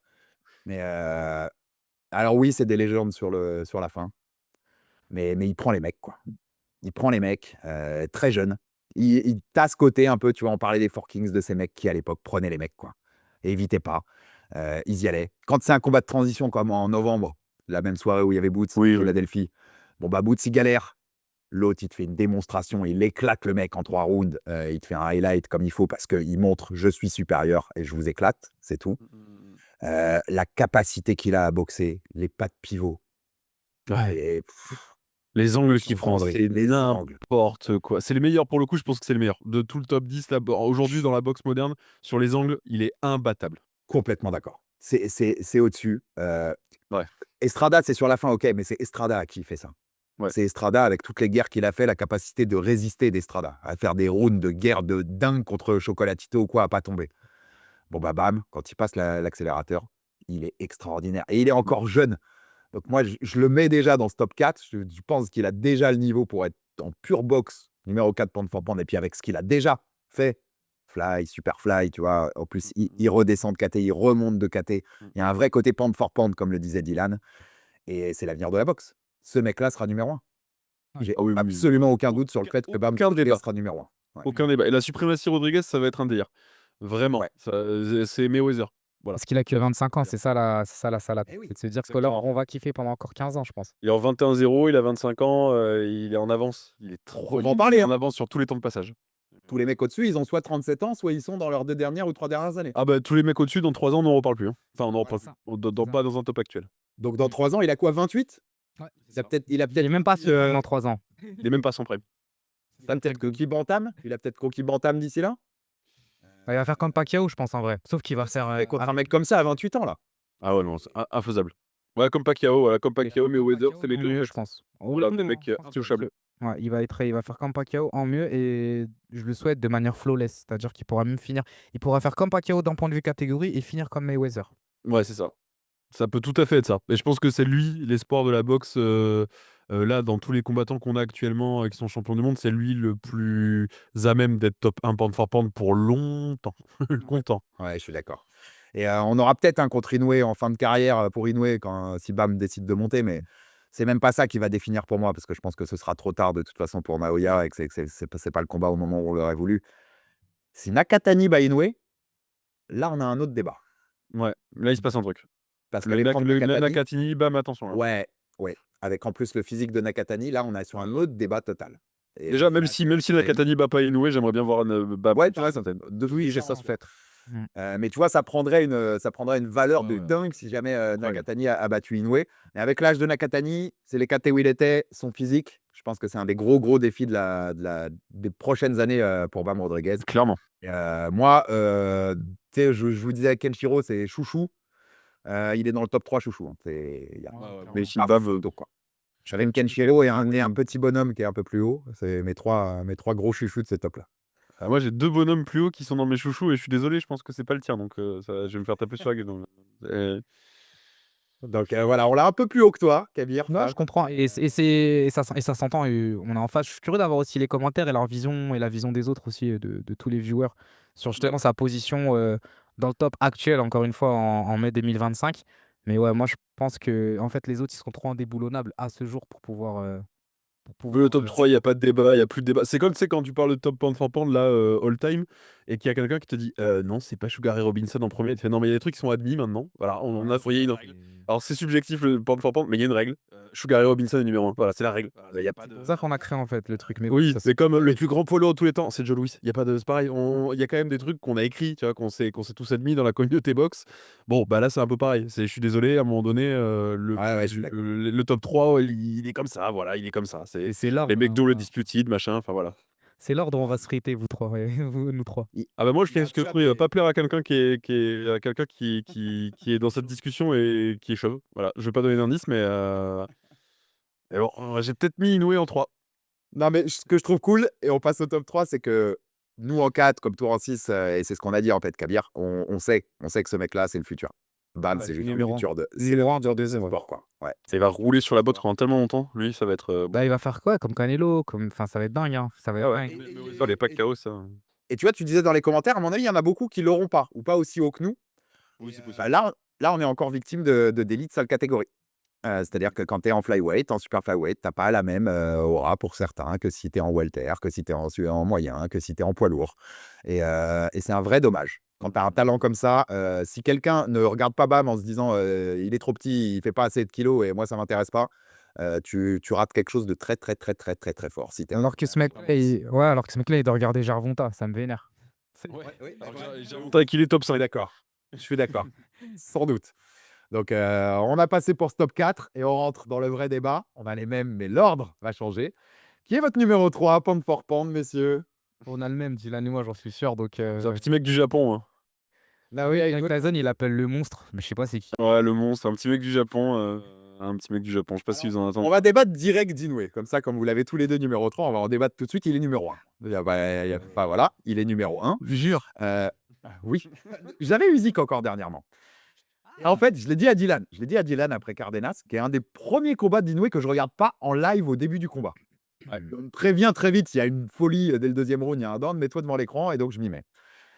Et en fait, donc on est d'accord, hein, ce sera Crawford et Usyk, on va voir dans quel ordre on les met tous les trois, mais c'est dans cet ordre-là qu'on les a. Voilà, pour que vous l'ayez, moi, mon numéro 3, c'est Crawford. C'est Terence Crawford. Je pense qu'en termes de niveau de boxe et de qualité des mecs pugilistiques, bon, Oui.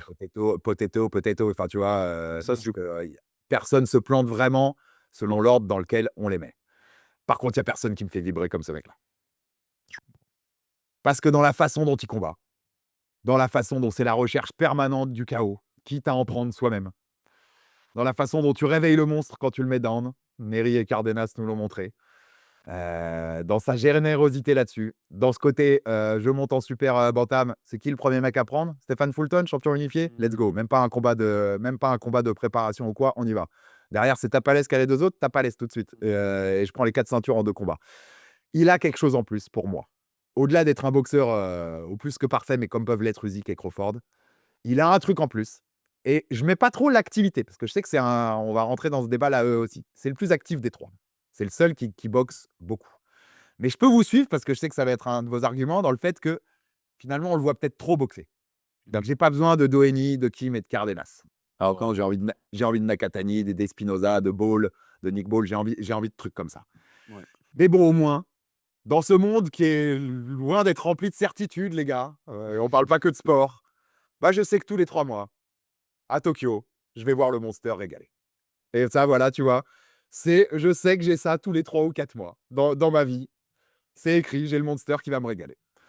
Donc ça rentre aussi en compte, mais moins, tu vois, que le fait qu'il me fasse vibrer, en fait, et qu'il soit un boxeur vraiment, vraiment au plus que parfait, quasiment.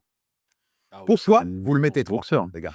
Pourquoi vous le mettez pas 1, en fait? Parce que Alors, je arguments parlais pour de les autres, Cardenas, sont forts. mais Cardenas, du coup, moi, il perd une place instant. Hein, parce que effectivement, combat de dingue, combat où tu vibres, le scénario est fou. Par contre, Inoue doit jamais prendre un down contre Cardenas. Et justement, là, on parle du top 3 avec Crawford et Usyk. Usyk prennent jamais un down contre un mec de cet acabit. D'ailleurs, ils prennent jamais de down tout court. Et ils prennent pas de down contre des mecs de cet acabit. Et là, Inoue, moi, je me dis, alors effectivement, l'activité, le dernier top qu'on avait fait, c'était justement pour le Fighter Club à la fin de l'année dernière ou début d'année, je sais plus. Et j'avais mis Inoue en 2 en récompensant justement l'activité, en disant bon, il y a peut-être un truc avec Inoue, il y a peut-être effectivement, peut-être que le fait qu'il boxe autant, peut-être qu'il faut quand même récompenser ça, tu vois. Moi, le fait qu'il boxe, moi j'ai envie que ce soit exceptionnel, que ce soit événementiel, j'ai envie qu'il boxe une fois par an. Par contre, qu'à chaque fois qu'il boxe, ce soit un spectacle de fou, mais pas juste un spectacle de fou, il se passe des trucs dans le ring et tout. Non, non, je veux que ce soit un moment où je palpite. Voilà. Et c'est le cas pour Crawford. Crawford Spence, je palpitais. Crawford Madrimov, je palpitais. Usyk, j'en parle même pas parce que j'ai failli faire une attaque. J'étais dans la salariade, mais j'ai failli faire une attaque sur son premier fight avec Fury, sur le deuxième aussi. À chaque fois qu'ils combattent ces mecs, c'est événementiel. Et Inoue, il a perdu ça. Alors après, c'est pas de sa faute. Hein. Il a roulé sur toute sa catégorie. Il a pris les meilleurs de ses catégories. Donc il a plus personne. Donc à part monter, enfin à part composer avec les catégories autour, Inoue il peut plus rien faire. Il a fracassé tout le monde. Donc il prend des Doheny, il prend des Cardenas, il prend alors Kim, une catastrophe ça aussi. Donc c'est pas de sa faute ce matchmaking qui est pas en sa faveur, hein, voilà, c'est trop facile pour lui parce qu'il est trop fort dans une catégorie où il y a pas assez d'adversité. Et l'adversité qu'il y avait, il l'a déjà éliminé. Mais là, du coup, moi, je peux le mettre que troisième parce que ce down, effectivement, ça crée un narratif. Effectivement, faut pas le mettre down, Naoya, parce que ça l'énerve apparemment, parce qu'il revient quand même. Enfin, derrière, t'as intérêt à avoir un fusil à pompe pour te débrouiller. Il est très très fort. C'est un boxeur extraordinaire. C'est effectivement un boxeur qui est quasi parfait. Mais ce genre de down, je me dis, ah non, c'est quoi? C'est des sauts de concentration? C'est parce que justement l'adversité est pas assez forte? Qu'est-ce qui se passe pour qu'ils prennent un down à ce moment-là contre ce mec-là? Encore une fois, Crawford et Usyk, ça leur arrive pas ça. Non, je Ouais, suis d'accord, je te tenais la parole Kabir, mais pour rebondir là-dessus, je suis d'accord. C'est un de ses flots et on l'a vu contre Nere aussi, il est ouvert à ce genre de gauche qu'ils font tomber et moi, par exemple, si c'est Nakatani qui te la met la gauche, Ah, tu te relèves pas. est-ce que tu c'est fini. voilà, est-ce que C'est tu te chaud. relèves? Donc ça c'est compliqué. Pour le reste, bah, l'adversité, oui, il a battu tous les mecs. Et puis après, là, on n'a pas eu de chance quand même. C'est-à-dire que Goodman, ça devait être Goodman, et puis c'est Oui, oui, Fonte, oui. qui était mandatory pour deux fédés. Ça devait être Picasso à Las Vegas, puis Picasso refuse finalement. Tu sais pas pourquoi vraiment, mais Ouais, t'as ouais. l'impression qu'il se dit, en fait, je le veux pas à Las Vegas. Donc ça finit pour Cardenas. C'était Kim qui avait remplacé Goodman à l'époque. Mais il lui manque des mecs. Donc là, monte quoi. Monte. Là moi, je suis aussi à ma limite de ça. On sait qu'il y a Nakatani qui arrive. Donc pour ce combat-là, je suis prêt à ce qu'il reste. Mais j'ai plus envie de super bantam là. Je l'ai entendu récemment dire ouais, je suis encore bien en super bantam mais j'ai envie de rester. Ouais, je vais rester Là, un an ou moi, deux de plus. Non. ouais, là tu vas perdre les places. Parce qu'en plus, tu m'as dit qu'il restait que 3 ans de carrière. Si tu restes 2 ans en super bantam là, là, je vais perdre des places dans mon classement assez vite en Ouais. fait. Parce que c'est pas ce qu'on veut. Et je préfère que tu ailles perdre contre Espinoza, si ça doit être le cas, Ouais. et d'aller chercher Je suis cette d'accord. longueur-là, plutôt que de battre Kim à Entièrement d'accord avec ça. ça m'éclate plus. Kabir sur Naoya. Ouais, ouais, en face, et juste pour rebondir, pour moi, pour défendre un peu le down qu'il a pris, je pense que c'est son style aussi qui veut ça. Mais je suis Mmh. d'accord sur le fait que si c'était Nakatani, ça aurait été une autre paire de manches. Mais moi, le gros point, et c'est intéressant parce que tu dis que son dernier fight, tu vois, sur le point, tu t'es pas levé en direct pour le regarder, c'est aussi un peu ça. C'est qu'on a gravement perdu ce truc événementiel. On a perdu le truc de Inoue box, faut qu'on le regarde. Et moi, je suis en phase. Je suis un peu gourmand, pas une fois, j'aimerais bien aimé le voir deux fois, donc le 31 à Tokyo. Et puis n'importe quand dans l'année pour un combat d'activité, pourquoi pas aux États-Unis? Parce que comme tu dis, il lui reste 3 ans. Donc en fait, moi, c'est comme ça que j'aimerais voir sa fin de carrière. Un énorme événement à Tokyo, puis il s'exporte aux États-Unis pour aussi marquer un peu l'empreinte et marquer sa legacy. Il a déjà commencé avec, on va dire, l'empreinte ESPN qu'il a maintenant. Mais sinon, encore une fois, je pense qu'on va même pas revenir pour les trois qui sont là sur le style, mais on va juste essayer de justifier, de comprendre pourquoi on les met à telle ou telle position.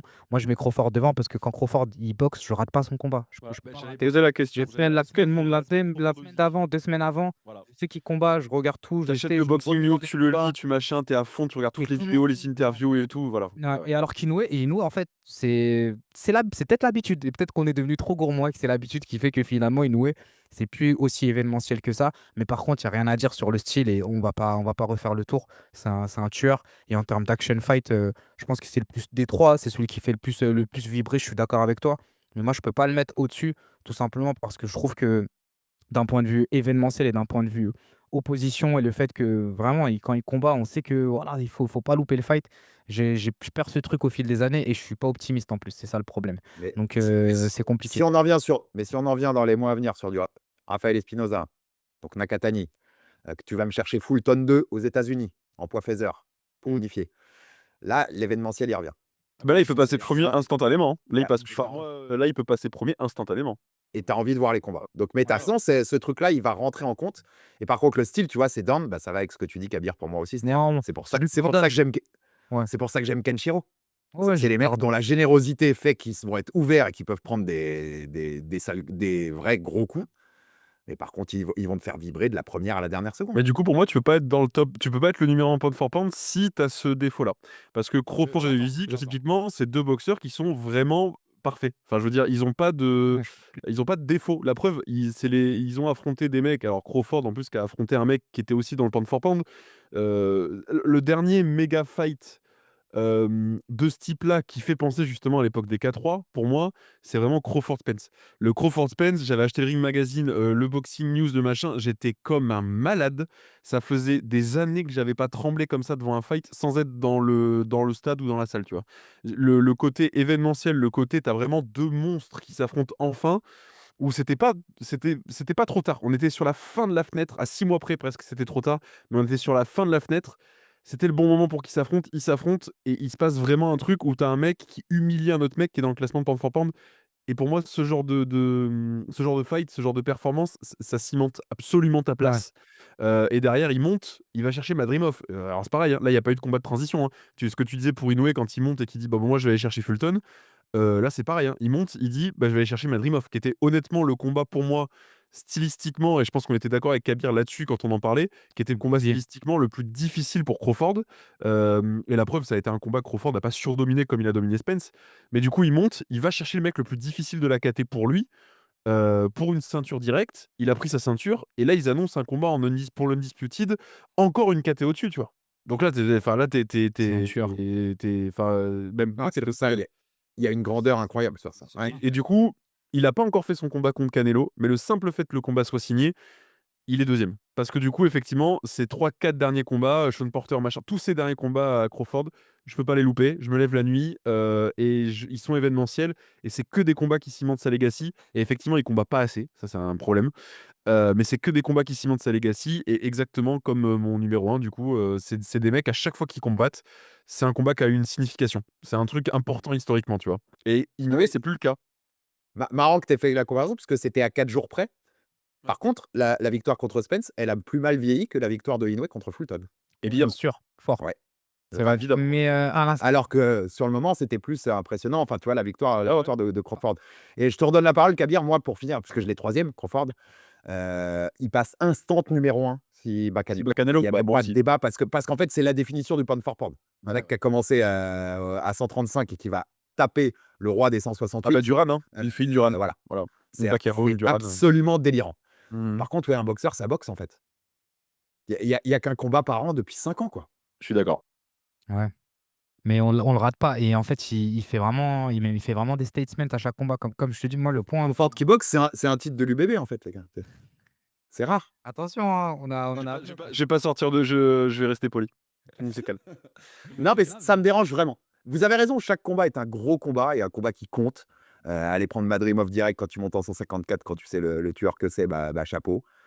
Et chaque fois qu'il combat, tu as envie de le voir combattre. Et comme tu dis, tu regardes toutes les interviews, tu es là. C'est Fight Week de Crawford. Ouais. Mais il me manque en fait. Terence Crawford, il me manque. Ouais, je suis d'accord, ça par contre. Ouais, ça, c'est aussi pour ça qu'on l'apprécie. Moi, franchement, moi, ce qui m'a vraiment, ça m'a vraiment marqué la semaine Spence Junior contre Crawford, parce que toute la semaine, c'est dingue, parce que justement, toute la semaine, t'entends les mecs qui se disent, on débat à droite, à gauche, on se dit, mais Spence, il a ça, Crawford, il a ça. Sur le papier, c'est un 50-50. Il lui roule dessus, et en fait, il lui fait. Alors que c'est le numéro 2, en fait. C'était le numéro 1 contre le numéro 2, et il lui roule dessus. Moi, je trouve ça dingue. Et ad vitam aeternam, il sera dans la légende déjà juste pour ça. Mais même pour comme on se dit, le fait qu'il boxe rarement, c'est son gros défaut.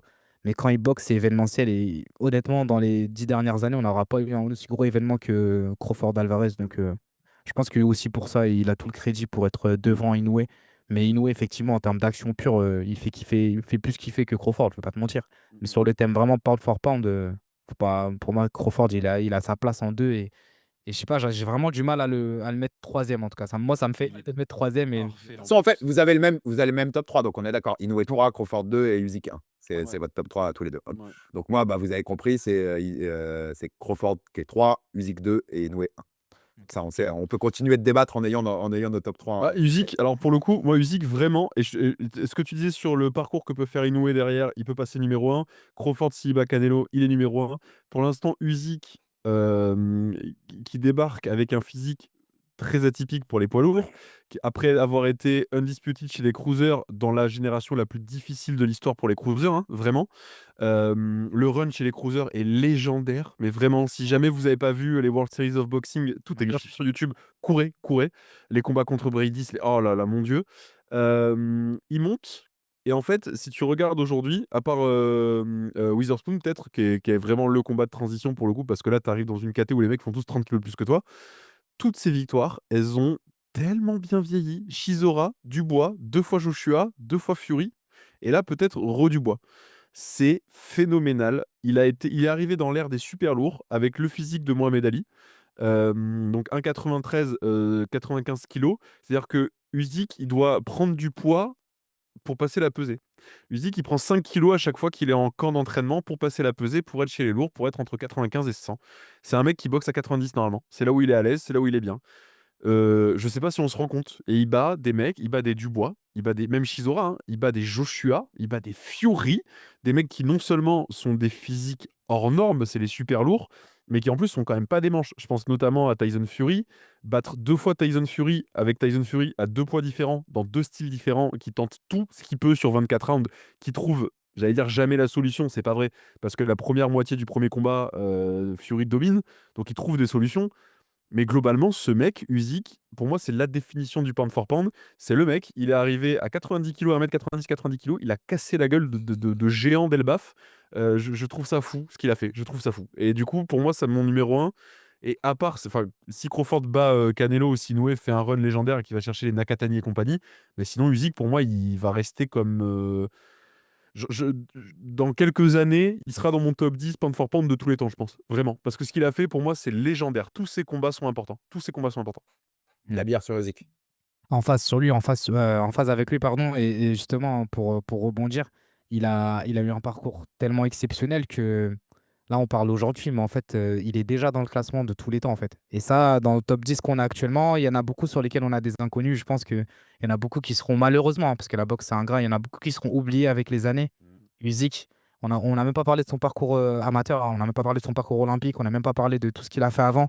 Mais Usyk, en fait, il a fini le jeu, il est en New Game Plus, et même là, il est en train de le faire avec l'art et la manière. Donc, pareil, pour l'instant, top 1 indéboulonnable. Et je pense qu'en termes de. Encore une fois, je pense que sur les boxeurs générationnels de ces 10 dernières années, je pense il va vraiment rester de manière très solide. Autant sur le style que sur le fait que justement, il ait créé l'exploit. Et encore une fois, au même titre que certains boxeurs de notre top ont été mis en porte-à-faux par rapport à la catégorie, le faire chez les lourds, c'est du sérieux en fait. Tu vois, les lourds, ça restera et ça a toujours été la catégorie reine. Et le fait de pouvoir créer l'exploit chez les lourds, faire ce que personne n'a fait et surtout réunifier la ceinture, réunifier la ceinture à l'ère des 4 ceintures, enfin, toute la partie vraiment événementielle, on n'a rien à dire. Et tu l'as dit, hein, pour son run en amateur, son run au JO, son run dans la catégorie du dessous, ce qu'il a fait actuellement, à quel point ses victoires vieillissent bien. Pareil, top 1 et c'est pas. Ouais, Le 1 avec Fury, c'est le combat du siècle, hein. Enfin, là, vraiment, par contre, premier degré, en termes d'importance historique, en termes d'ampleur médiatique, en termes d'enjeu, et puis même le combat en lui-même, il est phénoménal. On est vraiment, quand on disait le combat du siècle, là, on était dedans, c'est-à-dire 25 ans que t'as pas eu, enfin 24, que t'as pas eu un lourd undisputed. Enfin, le mec, il y a 3 ans, 4 ans, et 4 ans, Usyk, il n'était pas dans les discussions chez les lourds. Le mec, il était même pas. Il parlait de monter il y a 4 ans. Ou il combattait contre Witherspoon, peut-être, il y a 4 ans, tu vois. C'est-à-dire, le mec était même pas dans les discussions. Et aujourd'hui, il a lavé la catégorie. Encore une fois, il a pris le chemin le plus difficile pour la laver. Les rematchs, il n'est pas obligé de les accepter parce qu'il n'y a pas toujours une clause, machin et tout. Là, Dubois, il a aucune raison de combattre contre Dubois. Aucune. Aucune. Parce que Si, il y en a une, Dylan. Oui, le Il y en a pognon. une, Dylan. Et puis, Pognon. faire fermer un peu la bouche aux gens qui pensent que c'était. Ah oui, bah le Kuba, etc. Mais je veux dire, lui, il est en phase, tu vois. Il a pas de raison de continuer à combattre ce mec de toute façon. De toute façon, il bat suite 2 fois Fury, il part dans le soleil couchant. Ciao, petit Bernard Je vais être Top. méchant, Dubois, dans 5 ans, l'histoire du Kuba, là, tout le monde aura oublié, hein. Genre, c'est pas ça On qu'on l'a déjà oublié, je pense. Ouais, ce que j'allais dire, ouais. C'est au même titre, je pense.